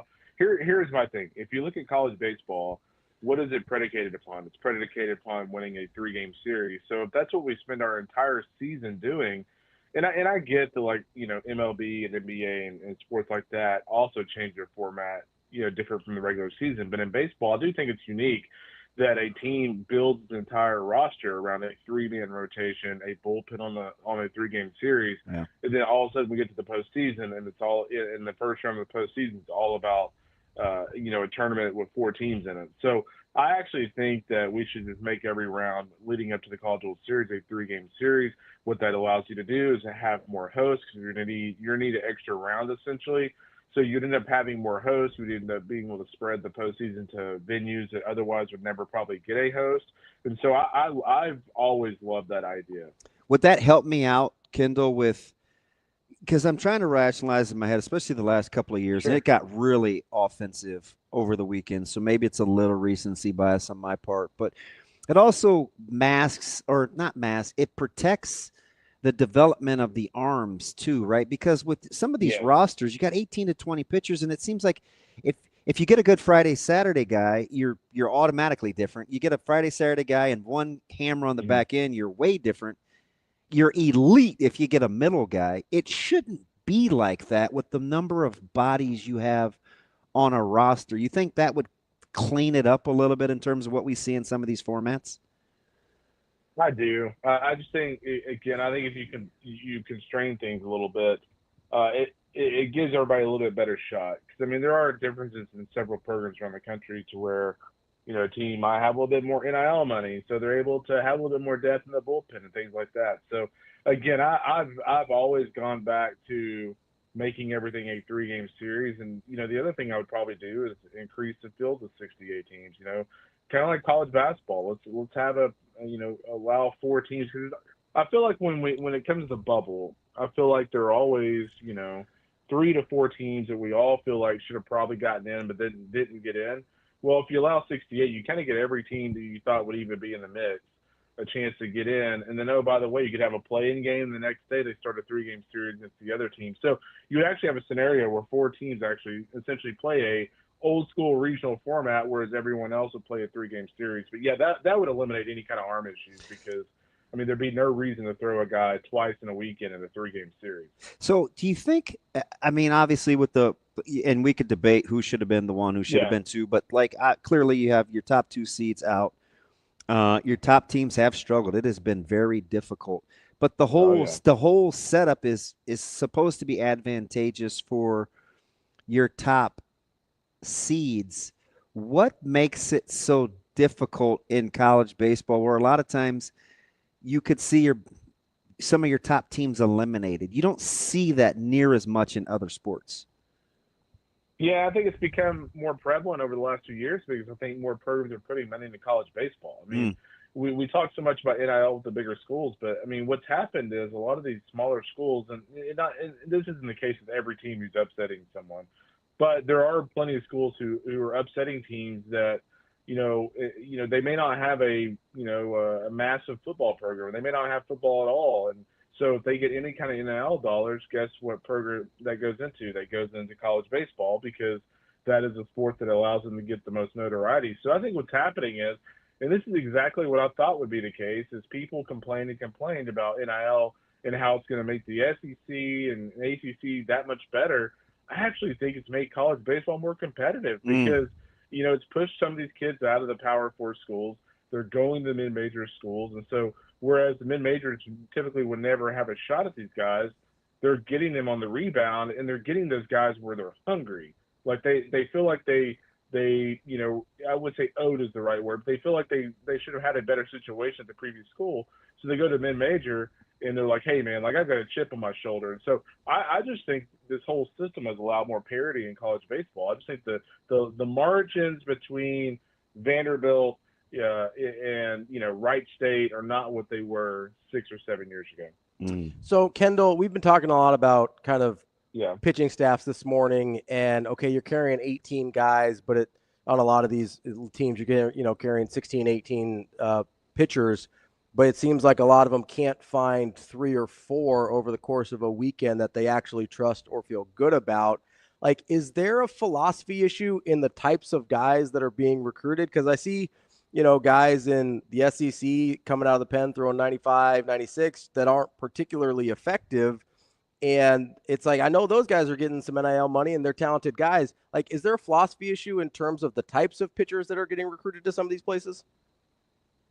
Yeah, I think the biggest thing is I think coaches, when they're allocating these NIL dollars and putting together rosters, I think a lot of it is just, the ability to throw strikes. The thing about college baseball, and frankly, I feel like it's this way with baseball at almost every level, is if you can pitch and play defense, you're going to have a shot. If you look around college baseball this year, there have been a couple of venues where home runs have been pretty rampant, but for the most part, in college baseball, if you pitch and play defense, you're going to win a lot of games. And so I think what schools have done is, they've either put a heavy investment in offense or a very heavy investment into pitching. And, if I'm a coach, I'm putting a heavy investment into pitching and defense because I still feel like even in modern college baseball that wins more games. So, Kendall, you've been around this a lot, and we've I've had him on broadcasts, pre and post interviews. What did you kind of make of Corbin and taking the podium? We got into this conversation this morning. It seems like baseball coaches can rev a little hotter. They get a lot more time to think and analyze and overanalyze and reanalyze every decision they make. You have any real problems with kind of what we've seen happen at the podium sometimes in college baseball? Yeah, and I get his personality, but there's Avents, there's Vitalis, there's I mean, we know about Sully. I mean, we've seen it. Yeah, there's plenty of Sully Augie. around today. Yeah, I mean, I don't know, man. These guys are competitive, and yeah, you probably don't have. There's some of these words you probably don't have to use, but it's one of those things, man. It's got to be stressful as a coach. I mean, this day and age is a college coach at football, basketball, baseball. I mean, you're a CEO, you're a babysitter to some degree. And you're being told you need to go out and win a national championship in baseball. So it's a grueling job. I mean, and again, I'm not feeling sorry for him because Tim Corbin's making $2 million a year. But, I'll never fault a coach or a player for saying a couple of choice words in a press conference personally. Kendall, I'm sitting here and we obviously Vandy got upset, Texas got upset, a lot of SEC teams on the bubble this year. A lot of people had Florida State getting picked to be upset, and they make it through. What was the most surprising result to you? Let's take Vandy out of it since they were the number 1 overall seed. But what one where you're just like, man, I just really did not see that on the table? Yeah, I would say Texas losing to UTSA, and I will say this. After watching UTSA over the weekend, that's a really good baseball team. Pat Hallmark has an awesome team. I just thought Texas at home, I mean, they're really difficult to beat in the postseason period, much less at Dishwalt Field. And UTSA just honestly, from being here all weekend, they look like the much better team. It's kind of crazy to say, but they look like a much better team than the number 2 national seed. I thought they had a lot of balance offensively. I love the fact that against Texas in the second game, James Taussig, their 3-hole hitter who's 6'4", 235, against Dylan Volantis, the fat freshman.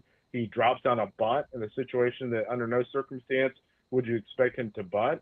And so I love the fact they do a lot of little things. It reminded me of some of those old school like Fullerton clubs or, I think back to the 14 Louisiana Raging Cajuns club that went like 58-9 or something but didn't get to Omaha.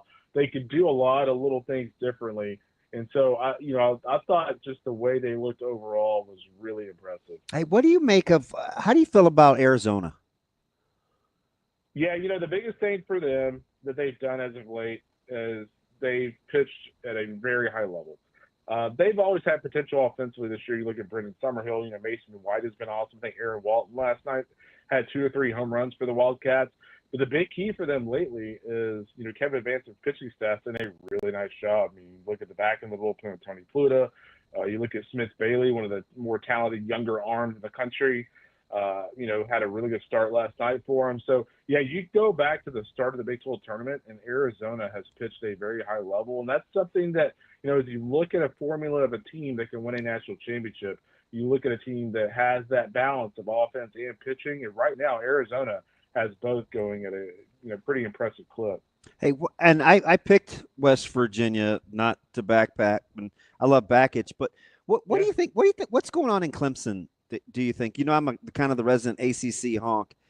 You like their trajectory? Well, I do. I think the big thing with Clemson is it might be better for them just to get away from home for a couple of years. I do think it's one of those situations to where, at some point it gets in your head. I think back, and I'll give Arkansas credit because they dominated their weekend. But, I think back to, Arkansas and a couple of bad, regionals or super regionals they had. At some point when that happens, let's say every other year, perception becomes a reality. And what happens is, as a team, you start to internalize this thing like, oh no, like, this is a tense moment and, we're going to lose this thing. And I think for Clemson, I think it's almost gotten to the point where when they host a home regional and things go south for a second, it's like, oh, here we go again. It's like a roller coaster. And so I just think for them, I do like the talent acquisition they have. I do think they need to get better on the mound, specifically in the starting role.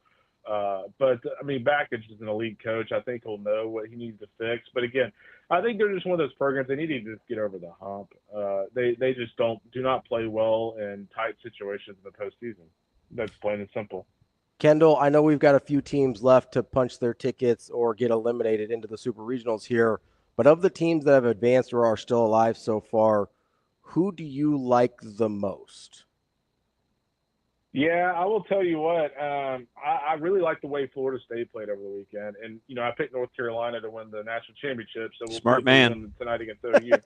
But, yeah, I like their club a lot, man. Me too. So I like them a lot. I think they'll win tonight. But, Florida State, I thought the way they played against Mississippi State and just the way they played in Tallahassee this weekend was impressive. Miles Bailey has big-time power.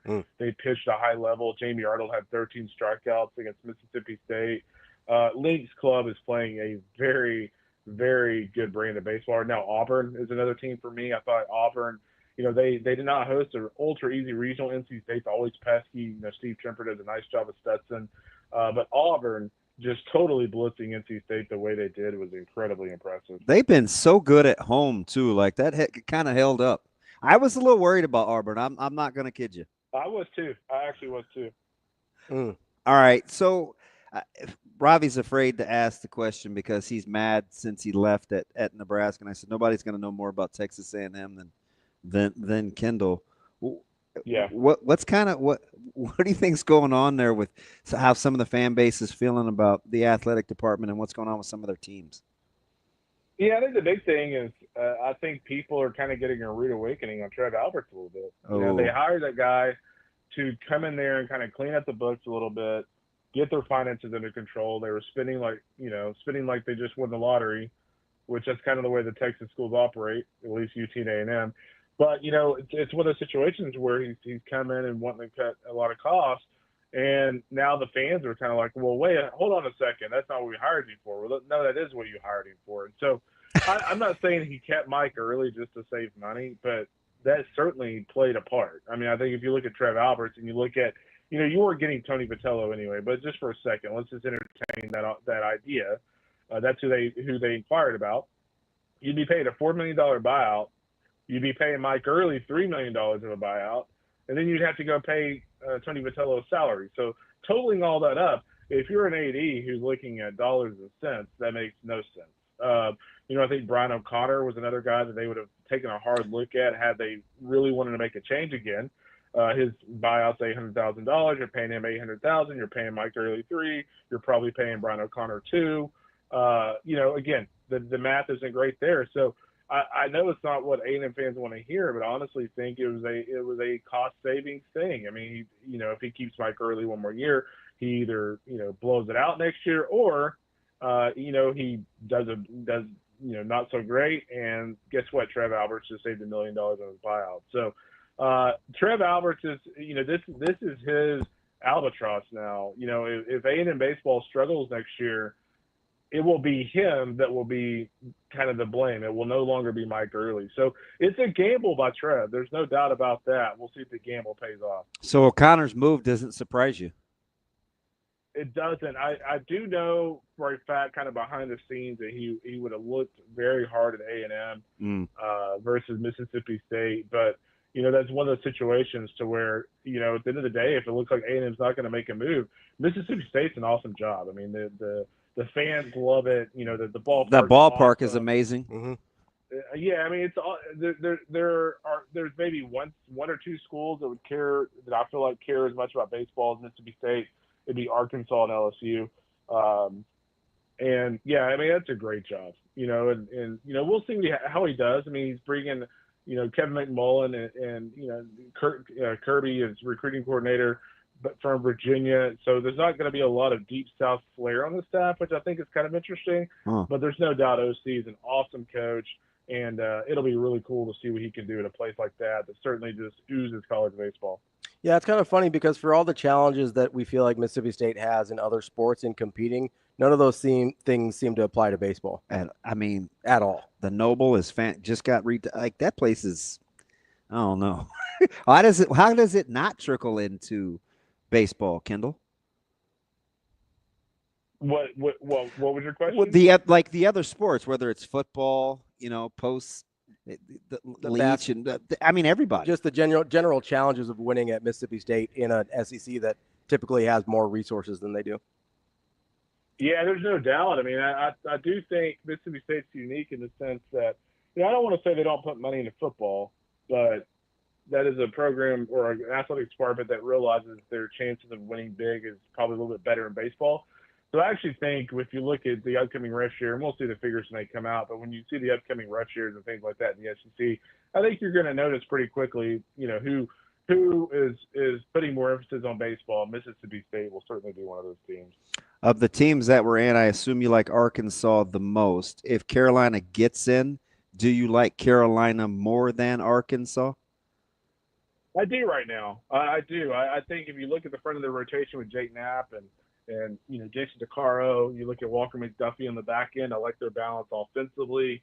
I love Kane Kepley in center. I always think of teams, if they get to Omaha, how do they match up at the ballpark? And if you look at Kane Kepley, his ability to control a lot of real estate out there. Yeah, my little squatty body lefty. I like to see he can move. They just match up with Schwab perfectly. So yeah, I still like the North Carolina.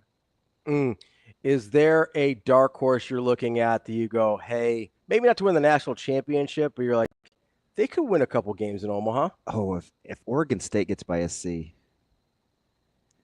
I know this sounds crazy just because that this is recency bias, but I'm telling you what, man, like UTSA is really good. Okay. Yeah, KP KP liked them too. He picked Texas not to get out of that region. Yeah, I mean, here's the thing about UTSA is they're not a Cinderella. I mean, they won the American Conference by like 7 games. Guess who's also in the American? A school called East Carolina. Yeah. So the fact that they won that league by 7 games, frankly, maybe it's one of those situations where we all kind of just I wouldn't say overlooked them, but just kind of thought, okay, well, the Americans just down. No, maybe they're just that good. Kendall Rogers, D1 Baseball. We'll see you up here in a couple weeks. Kendall, great talk to you as always. Yeah, you got it. Good to see. Good to talk, buddy. Bye. That's Kendall Rogers, D1 Baseball. Good stuff as always from Kendall. I'll entertain the 3-game series for another regional. So I'm trying to mentally work out. So you add another round, basically. Yeah. So another weekend. Yep. So you start with 32 sites instead of 16. Yep. 2 teams at each site. 3-game series. So you basically have 3 super regionals in a row. Correct. I'm in. I can do that. I like that. Best 2 out of 3. Yeah. I think that's fair. That solves your problem. It and does. it gets rid of the single elimination idea. Yeah. I can do that. Give me one more week of postseason college baseball. I'm thinking off the top of my head about single elim, and I get it. Some people will bristle up at that, but other sports function doing it. I don't think it's that. I don't think it's a disaster if you go single elim. I really don't. I do think I like the 3 rounds of 3-game series better. I think. Because it is the most replicable from the regular season. Do you start the season earlier? No, you probably get rid of some of the early season like tournaments maybe. Yeah, I bump that up a week. I don't think you can start it any earlier because the North is already they're already on the road for 6 weeks to start their season anyway. Yeah, I would not be a fan of that. You maybe you cut a few regular season games, put a cap on it. I don't know if the conferences keep growing potentially. Yeah, you may have they're to. monster conferences. Yeah, or maybe you get rid of because the conference tournaments don't make that much money in baseball, right? Yeah. So maybe you get rid of conference tournaments. You know who's kind of bugging me that we haven't talked about? Give the autos to the regular season champ. Who? And they got to get by today. Who? Probably should be talking about LSU more. Maybe. It seems. Maybe. I don't know. I'm just glad he gave Florida State a shout out. Like how the Knowles are playing. You see that little Oppo Taco grand slam? Carolina's owned them in the last month, so I'm happy about that. Fine. You guys will do your own thing. We'll do our thing over here. It'll be all right. We'll be back. More Hurrdat Sports Live coming up next. You've brought up your family multiple times. How has being a grandfather changed you as a person and maybe as a coach too? Well, it definitely changed me as a coach because, Merritt Beeson made a comment to me about a year ago, like, you just need to pretend we're Madden, your granddaughter. If you just treat us like that, everything will be great. And that really hit me. And and again, part of this is, when you're coaching, you miss out on a lot of what your kids are doing, and your wife has to kind of manage all that. And Madden's starting to get into a lot of things right now, and I just kind of feel like I want to be a part of that and be close to that and be around that and support Lauren. Helping out with babysitting, and Madden's at an age now she wants to hang out with me. So we play volleyball. Of course, I'm the coach, and my wife's Harper, and she's Merritt, and we got a softball. We go at it. I love it.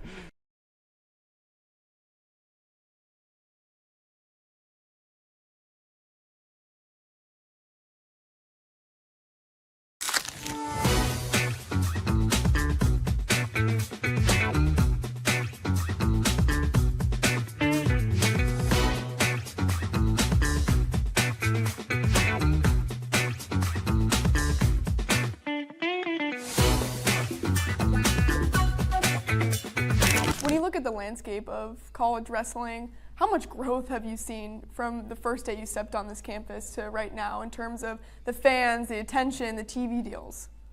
Yeah, I think, our crowds have got really much bigger the last 4 or 5 years. But I think we've always had exciting guys. Now we have a team full of guys that are really exciting to watch, and they're going to fight to the death. And we have 6 All-Americans coming back next year. So come on, Husker fans. We want to pack that Devaney every time. And I think, Terry Pettit and John Cook have set that ladder for women's volleyball. And I think, we can be that next sport to pack the Bob Devaney and really put people on their feet. And, we're starting a student section next year. So really challenging our students out there.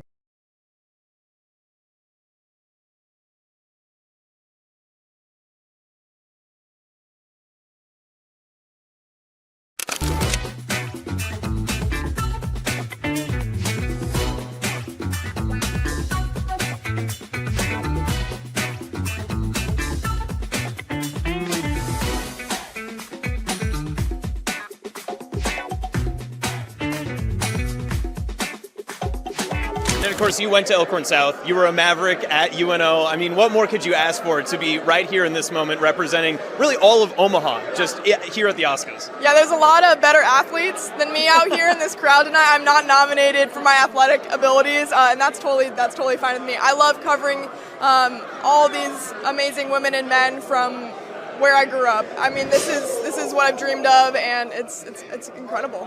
Moving on from with Hurrdat Sports, you've also worked with CBS Sports a little bit too. So can you tell us a little bit about branching out even further than just the Omaha area? Because you gained a little bit more repetition and a little bit more notoriety than getting that regional stuff as well. Yeah, I think it all starts local, what I do here, and then moving up to national coverage is absolutely amazing. And just getting to put my name out there, and the fact that anybody around the United States can flip on a TV and see me is a pretty crazy thought. Don't know how I got here sometimes, but a lot of hard work, a lot of people along the way that have helped me. But yeah, the idea is for me to keep branching out, go from these regional and local coverage to as much national as I can do, and hopefully bringing our local coverage nationally as well.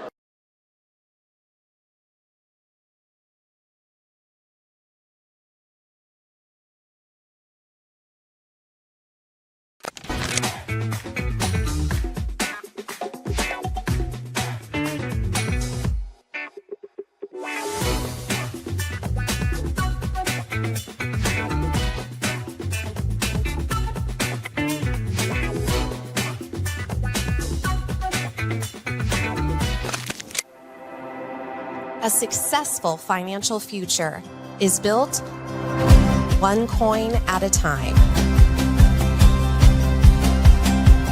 Whether you're just starting out or a seasoned saver, we've got the financial resources and team of experts who will be with you every step of the way. Centris Federal Credit Union. We are where you are.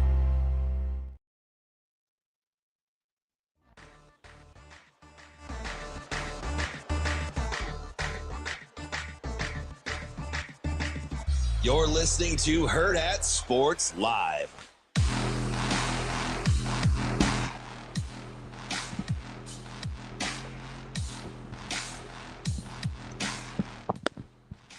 We're back here on Hurrdat Sports Live. That's DB. I'm Ravi Lulla. We're here at Hurrdat Sports Bar and Grill, where tomorrow it's your favorite day. Kids eat free. Yeah, I wonder what the new June specials are going to be. I don't know. We got to find out. I haven't looked at the. I feel like we know people. I know. I haven't asked. I forgot to. Honestly, June snuck up on me. I kind of looked at the calendar yesterday. I was like, what do you mean it's June? Yeah. I mean, it's crazy. Yeah. But it is crazy. Kids eat free on Tuesdays. Make sure you get out here tomorrow to Hurrdat Sports Bar and Grill. I should know, too, because Zoe's birthday is Wednesday. Bring her in here. Get a little free food. Well, they don't eat free on Wednesday. No, but you bring her in early. I'm right here. She's right here. She is currently at volleyball camp. Volleyball camp? Yeah, with Coach Saunders. Well, What? So she's 6. How does volleyball go with 6-year-olds? I don't know. I've never seen it, but she has a K. She has a K through 2. That seems like a mess. So I was up for I watched The Outsiders last night. Okay. Like Rob Lowe. I think the credits rolled at like 4:47. Emilio. Dude, what's wrong with you? I don't know, but I know what I was thinking about. What? So her birthday's June 4th. Okay. She'll be 7. Okay. She's already done with first grade. Okay. That's about right. No, it's not even close. No? No. What do you mean? She's a full year early. Oh, so she's how I was, because I was August. A full year early. I didn't turn 7 until a week before I started second grade. They will never celebrate that girl's birthday in school. Yeah. Yeah. Well. And she's going to be 7. Yeah. So she's young for her grade. Extremely. Yeah. But she's not small. Yeah. She's tall. I mean, she's like your boy Batia, but Akshay. Yeah. Just a little tiny. Yeah. She's wild. Going to and lucky her for Lilo and Stitch. never getting to celebrate her birthday in school. I always had to celebrate my birthday. Her teachers have been cool so far. They let her do it like the second or the last day. It always bummed me out because I was never in school for my birthday either because I'm in. You're the 13th? 12th, August. Yeah, and so, my buddy Brian's is the 13th. And so, like, I was always a few days, which I didn't want to go back to school on my birthday, but it was kind of cool to see all the other kids. Like, you do their birthday celebration. I never got that, which kind of sucked. When does it stop being cool? It's got to be middle school, doesn't it? Yeah, it was only elementary. Elementary school was the only. You get to bring your own treat? Yeah, you, like, bring your own treat, and a lot of times you'll do, like, people will bring food in or something, or, like, some. It's a lot of rules. Oh, yeah. Well, now especially. It wasn't as bad back in the day. So, I think we got a cookie company here got booted. Didn't make the cut. Oh, really? Couldn't bring them. Because allergens? I don't know why. Usually it's like they don't have like a clean, not clean, but like a cross-contaminating kitchen, like if they've got peanuts or something because of allergies. Yeah, I'm like, or like they didn't make the cut. It's tough. It's tough out here. Enjoy your boring popsicles then. Hey, we're out. That sucks. All right. Speaking of which, did you see those pecan rolls? Yeah, I did, man. Those things are thick with 3 C's. I could knock you out with one of those. Oh yeah, 100%. That box is ridiculously heavy. Those are dense enough. Like you could. I don't think they look soft. Like they look good, but they're dense enough you could break a window. Yep. You should go carry that box. I don't want to. I'm tired. So shout out to my man Les. No, I appreciate Les. Always looking out. Shane, you could probably eat for a year. Oh, for sure, Shane could eat for a year, without a doubt. I mean, maybe. Asian Wyatt probably oatmeal raisin allergies. I'm sick of you guys and your oatmeal raisin slander. Is it slander if it's true? It's slander. It's no. I mean, it's slander. It's taste buds, and they're the cool thing about them is they're pretty individualized. Allegedly. I mean, the blanket hate is. I still don't believe people. Uncalled for. I still don't believe people that are like, oh yeah, I love the taste of vegetables. I don't believe them. I just don't. What about vegetarians? Is raisins a vegetable? No. See, then what are we doing here? We're talking about other stuff here, Shane. I had raisins this week. I took the analogy he was talking about with cookies, and I applied it to vegetables and taste buds. I like grapes, but too, I agree so with you I on don't have that. any problems with raisins. Yeah. I'm not a big raisin fan, so that's my issue with oatmeal raisin cookies. Because there's other oatmeal cookies I'm okay with. Like, it's not the oatmeal part. What is it? What other oatmeal cookie? What is oatmeal it? scotchies? No. Never had oatmeal scotchies? Do you eat oatmeal just as butter. oatmeal? KB is a child. Would you eat oatmeal just as oatmeal? No. I think it's awful. I'm either grits or cream of wheat. I'm doing something like that. Too old to be eating oatmeal unless it's blended in a shake or something. So I've done that. I've blended oatmeal like the steel cut in the shake. But that's when I was in my weird powerlifting days. I don't do that anymore. So I tried to get some help with the sleep and cortisol and stuff. Mm-hmm. But I literally was probably up all night. So it did not. It had to be something else. Yeah. Or maybe it needs time. Oh, to get in your system? Yeah, but maybe. I didn't read for the capsule release. Give it a few days, maybe. I don't know. Well, I did it one night. I was scared to go back. Literally, I'm not exaggerating. Between Saturday night and Sunday night, we're talking.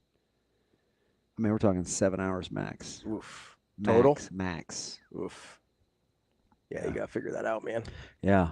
So I found myself Googling at 4:13 this morning. Yeah.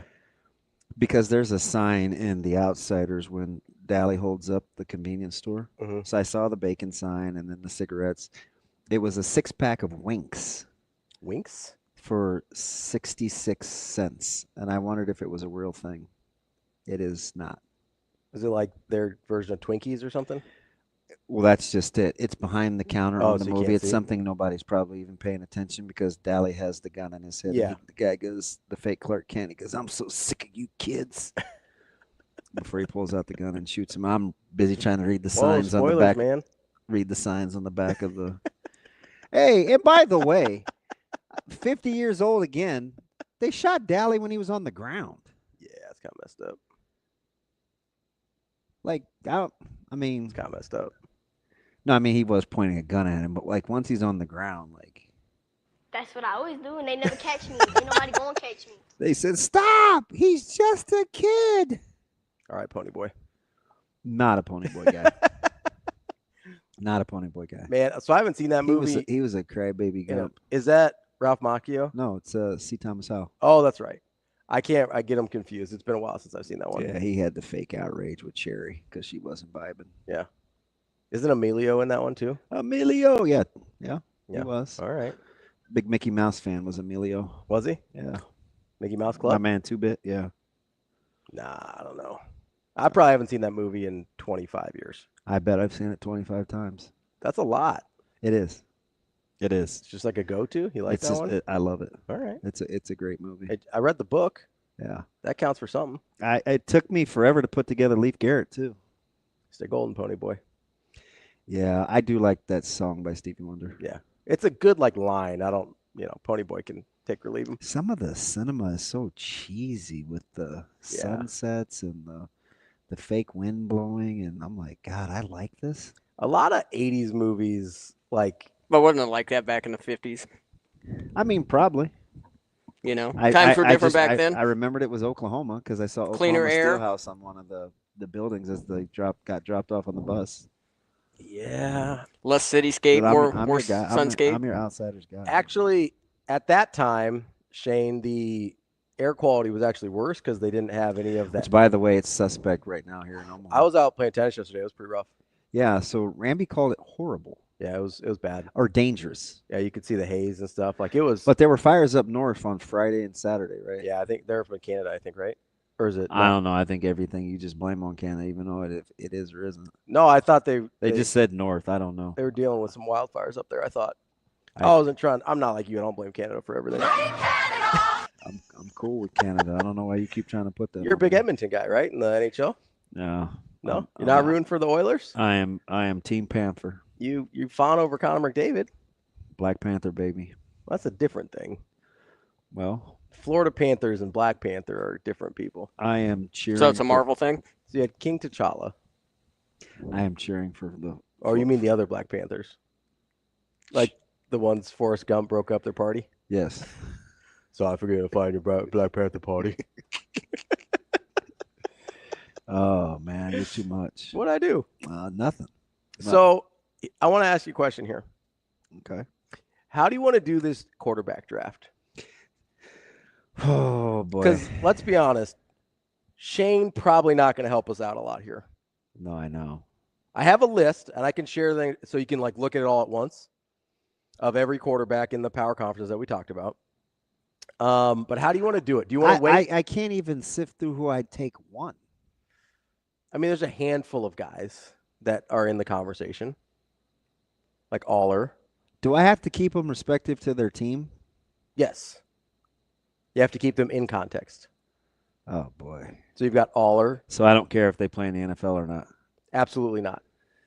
Whew. This is for this year. Don't matter to me. Oh, it's going to be a circus. Yeah. So that's what I'm trying to ask you how you want to do it. Do you want to bring on a guest to do it with us, or you just want it to be you and me? Might have to get a guess. Because this might be a fun exercise for Tim.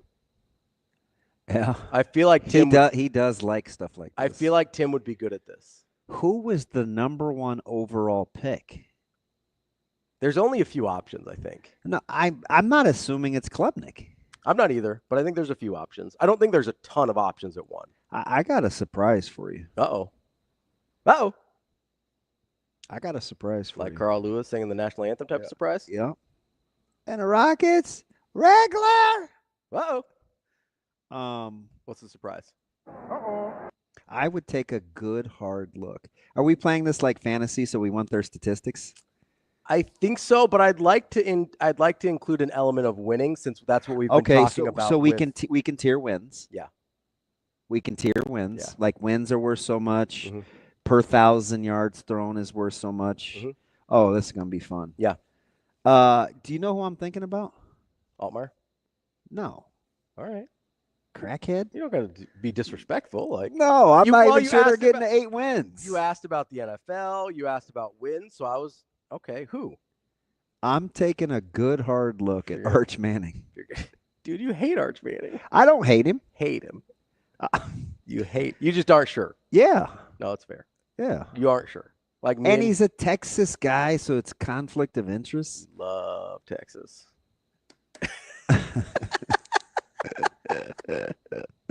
So I got to take the wins. That is the wins matter. The wins matter because that's the context of this whole conversation. I know you're probably thinking Klubnik or Klubnik's. So Klubnik's. I mean, you got to pencil Aller in for 23-6, right? Yeah, and they're going to win a lot.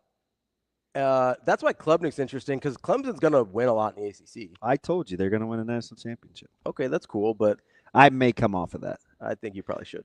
I mean, we'll see. I need just in another month. I'll have it lock stock. But Klubnik's going to win a lot, and his numbers are going to be pretty good. So Klubnik's going to be tough.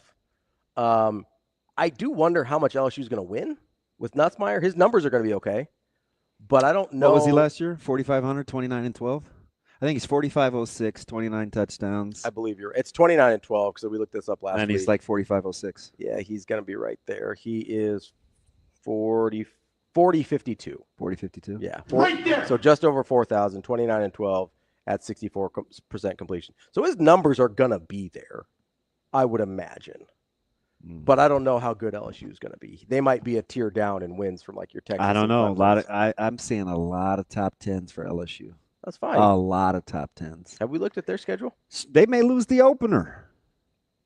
Have we looked at their schedule? No, we actually didn't go through it. Let's look at their schedule real quick because I'm curious now.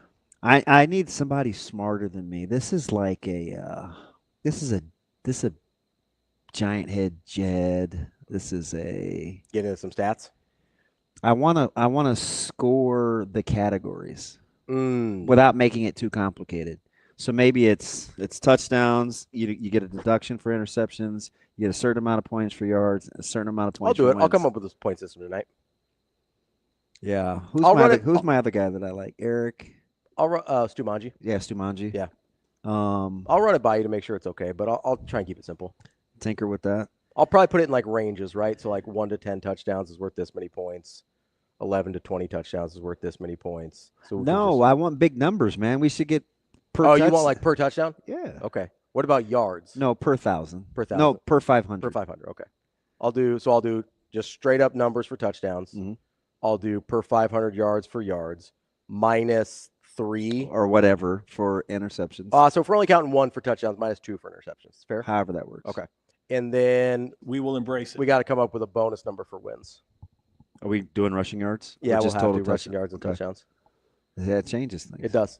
It does. That's fine. Then like a Lenore Sellers becomes more interesting. Yeah, but he ain't throwing for 20 touchdowns. No, he's certainly not. Although he did. Watch him light the whole thing. He did like 18 last year. So watch. Just go light the SEC up. 20's not out of the question. He threw 18 last year. The only guy I don't want to function at a really high level because I just don't want to hear you have to explain it is DJ Lagway. I'm finding myself rooting against Lagway and Mateer. Oh yeah, you've been out on Mateer too. So that's the thing. I'm not really out on him. No. It's why are you getting the benefit of the doubt? And being in the top 3 or 4. Yeah. Like again, Lagway might be really good, but we don't know. Like the fact that they're putting him is like, oh yeah, he's third best quarterback in the country. He's not. He might not be the third best quarterback in his conference. That's crazy talk. Yeah, it is. And it's not like Nico had better numbers than DJ did. Who you got with LSU and Clemson? Clemson, I think. It's at Clemson. I'm going to go Clemson. So they go at Clemson, Louisiana Tech. They go versus Florida. That's not going to be easy.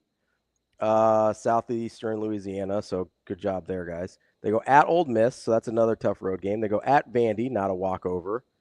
Texas A&M at Alabama. Versus Arkansas, versus Western Kentucky, at Oklahoma. So they get Oklahoma, Bama, Vandy, Ole Miss, and Clemson on the road. I know it. That's pretty rough. And then you get Florida.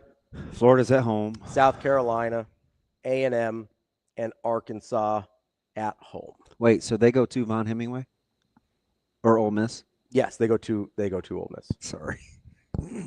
I don't even know who Von Hemingway is. I just know that's the name of their stadium. Yeah, I was like, and I think it's hyphenated. It might be two people with money. I don't even recognize. Yeah, it is hyphenated. Yeah. They do go to Is Ole my Miss. recollection uncanny? Yeah, I'm like, I don't know what the F you're talking about here, bud. Did you want to cuss? A little bit.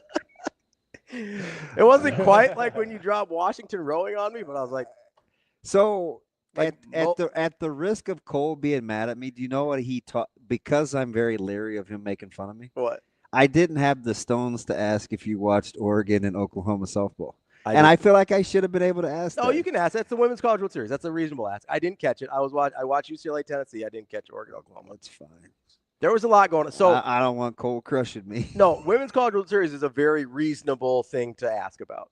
Like, that's a big deal. So I could have said, hey, man, did you see Oklahoma, Oregon? And you wouldn't have looked at me like, no, I wouldn't have looked How'd at you say the other one? You're like, no. I wouldn't have looked at you funny. That's a reasonable ask. Probably should have caught it. I'll be honest, though. It was all regional baseball for me and French Open. Could I have referenced Spieth hitting one in the sand on a critical I second didn't shot? I didn't watch any golf. Okay. I watched no golf. See, I'm like, Cole's in my head. Golf is reasonable, though, I think. Although I know sometimes, though, with particular shots, I'm a little leery because maybe I'm not super locked. I just happen to see it. Yeah.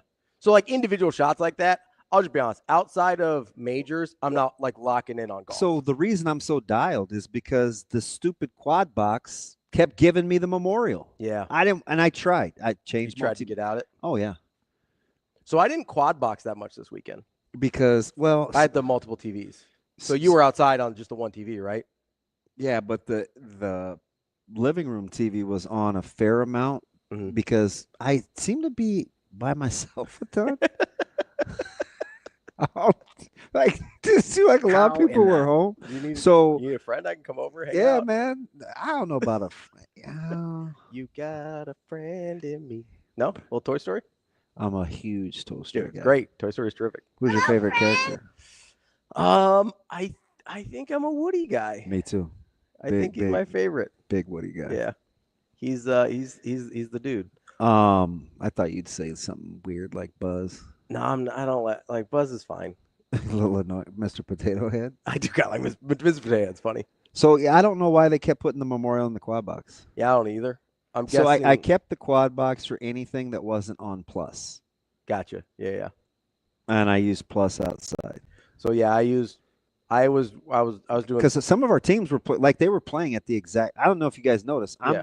Nebraska, Creighton. I'm commenting on Nebraska and Creighton at the exact same time. So what I was doing is I would have Nebraska, Creighton, and then French Open is what I was doing. Oh, you know what? I didn't rock with the French until I was trying to read why center got to walk. Yeah. No, I watched. I mean, I like tennis a lot. I did see Coco it's 4 straight in the round of 16. Do you know when the last time that was done for an American? For an American woman? Yeah. In the French? 4 straight to the round of 16. I don't think it was either of the Williams because they weren't great on clay. Just give me roughly the years. I'm gonna go all the way back to the late 70s, early 80s. 95 through 99. Seles? American. Monica? Yeah. Monica Seles? Yeah. Yeah. That's incredible. Yeah. It's over 25 years. Yeah. And it's golf? And you've had really, really good American women's players since then. Yeah, and we have American on American crime in women's too, don't we? Bishop and Baptiste? Yeah. Or Baptiste? Yeah. Yeah. And then you've got You still have you have 2 Americans alive in the men's side, which is good. Tommy Paul and Francis Tiafoe. This is silly because we're going to go down this mini rabbit hole, but I know I can talk to you about tennis. You know why Joker's so good on tennis or on clay? Why's that?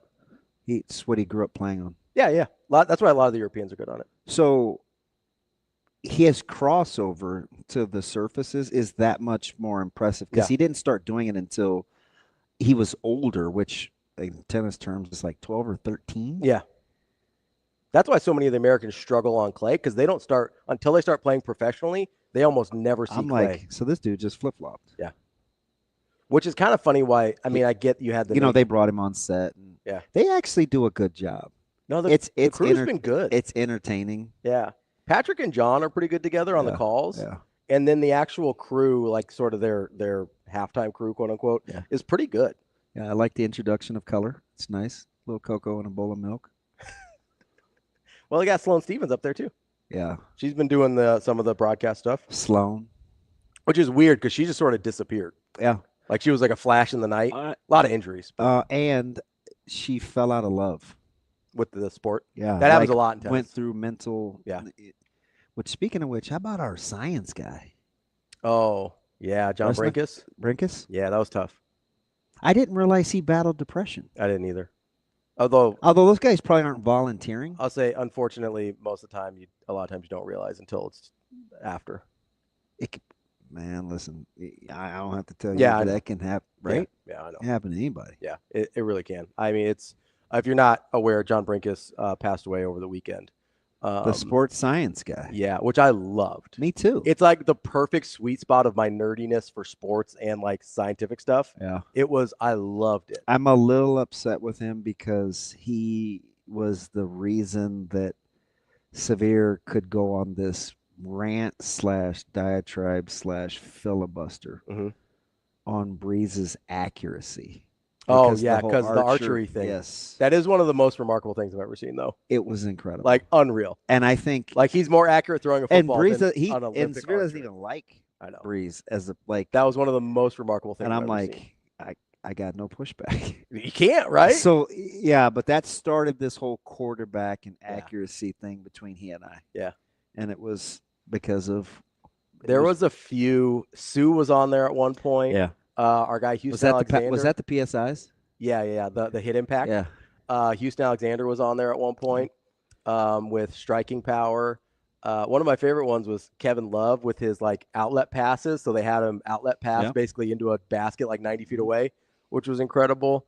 Just a real. I mean, obviously we didn't know him, but a lot of these people sort of like become parts of your life, right? Like I watched a ton of sports science. I loved that stuff. Yeah, he said nerdiness meeting the sports world. It is. It's like it was the perfect combination because it's like you wonder about some of those things, right? Like they're talking about, not to get back to the French Open, but yesterday in the Shelton Alcaraz match, they're talking about like the hardest forehands ever hit. And like that's straight out of the sports science stuff. Like, Has he turned 20? Alcaraz 20? He's 22. Okay. Him and Shelton are both 22. They like Alcaraz hit 117 mile an hour forehand. Him and like that's bonkers. O'Neal Cruz. Pretty much. No, I know. Like that's nuts. It is. And then Shelton's hitting them like 107, 109, and they're like not even close. Yeah. And it's like that's like the second hardest forehand of all time. The only reason that stored in my Rolodex is because I'm like, this dude is going to use this as ammo between hitting a golf ball and striking a tennis ball. So I was cringing. I'm like, I'm not even seeing 117. No, and that's a forehand. That's not even a serve. I'm not seeing 117. Ben Shelton yesterday hit 149 on the serve. Yeah. 149. I'd be terrified. Yeah, you just like I wouldn't and even. Mr. Deeds was on this weekend. I would be the guy that got hit in the chest. Absolutely, you just take one in the chest. You're like, oh. I would turn my back. Oh, 100. I'd be terrified. I would turn my back. I'd be like, thunk. I've seen about or just cover my privates and turn my head. just cover with the racket and hope for the best. I'd rather stand at 60 feet 6 inches with a bat. Absolutely. Like and that's can be terrifying. It's also very scary. I've seen like 100 off a tennis racket on a serve, and it's pretty scary. Yeah. I can't imagine 50% more than that. That's horrifying. I've seen low 90s at 60 feet 6 inches, and it's hard. I think the highest I ever saw was like 91. Yeah, 89, 91, which is still humming. Yeah. Like, that's still pretty good. There are a couple guys on multiple staffs that could touch low 90s when I was in high school. Yeah, that's crazy.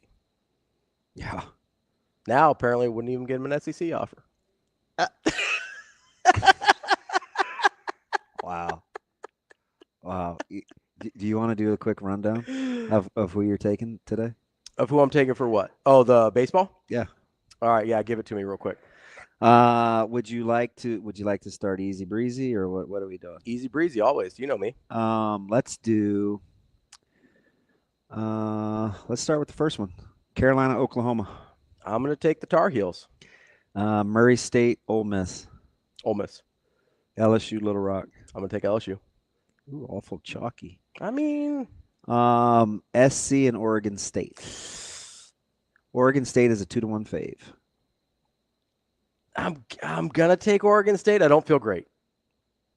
Okay. Wake Forest, Tennessee. I'm gonna go Wake Forest here. Tennessee is a 3-1 fave, -300. That seems way too high.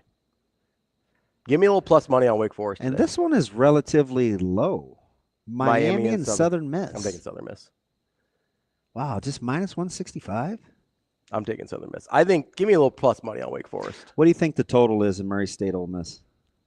Oof. Oh, you might be able to see it. I haven't looked. It might be on there, but I haven't looked. I'm gonna guess 12.5. 16.5. Good Lord. That is the highest of the day. So nobody has pitchers left. Yeah. The lowest is 12.5. Oh, that's 12.5's the lowest? The lowest on the day. So nobody's got anybody left. What is that? North Carolina, Oklahoma? Yep. So nobody's got any arms left. And outside of them scoring 17, that region has played out about how you thought it would. Yeah. The 7. I mean, again, once it started to snowball in Nebraska, it just that wasn't happening. It just wasn't happening. That's it is a little chalky. I think USC could win. I mean, no way Little Rock wins. Right? No, I don't think so. I mean, wouldn't that be something? It would be, but I can't imagine. I know. I can't imagine. I know. Omaha Better Business Bureau Convention Center. That's rooting for LSU. They're like, man, go LSU. Go Tigers. Yeah. They're going all Coach O on you. Seriously. No, it does. It makes a huge difference. And it's expensive now. Yeah. To get on up here. Yeah. Get on up. Hotels are already changing their prices. Oof. They probably changed them like 3 months ago. Yeah, good point. Those, like, if you're trying to book dates in middle of June, good luck. Yeah, tain't happening. Yeah, not even a little bit. That is what we've got for you here today. We'll be back tomorrow with, of course, our regular Mike J. Schaefer. Maybe have some other stuff for you as well. And we'll reveal the point system for the draft. Would I draft Haynes King #1? Oh, you're giving me rushing yards? Come on, man. I feel like it's a little fantasy. Come on, They're not going to win enough. I'm going to make it so that the rushing yards are not weighed as heavily because that's silly. Of course. Haynes King #1? I thought you'd say that about Arch. You remember? Well, no, because I'm counting wins too. You remember the wins count too, right? He still plays for Georgia Tech, right? Yeah. He still plays for the Yellow Jackets. Yeah, I would maybe ease up on the Haynes King #1. Maybe we're doing a little too much with these. It's just processing out loud. Okay, well let's process past that one. Wow, I feel like I'm being shamed. You are a little bit. That's embarrassing. I'm not the sharpest tool in the shed. I'm gonna have to make sure that we're not evaluating rushing yards too much, so you don't make a mistake there. I'm sorry. You're gonna end up taking Dampier, the Utah guy, too. Well, maybe. They're only going to win 7 games, though. I know it's going to be Damon Williams is going to be your #1 pick. Nah. Keep sleeping. That dude is the real deal. You like that guy. I love him. I love him with fish, too. We'll be back tomorrow. More Hurrdat Sports Live. See you. Have a good day. Love you.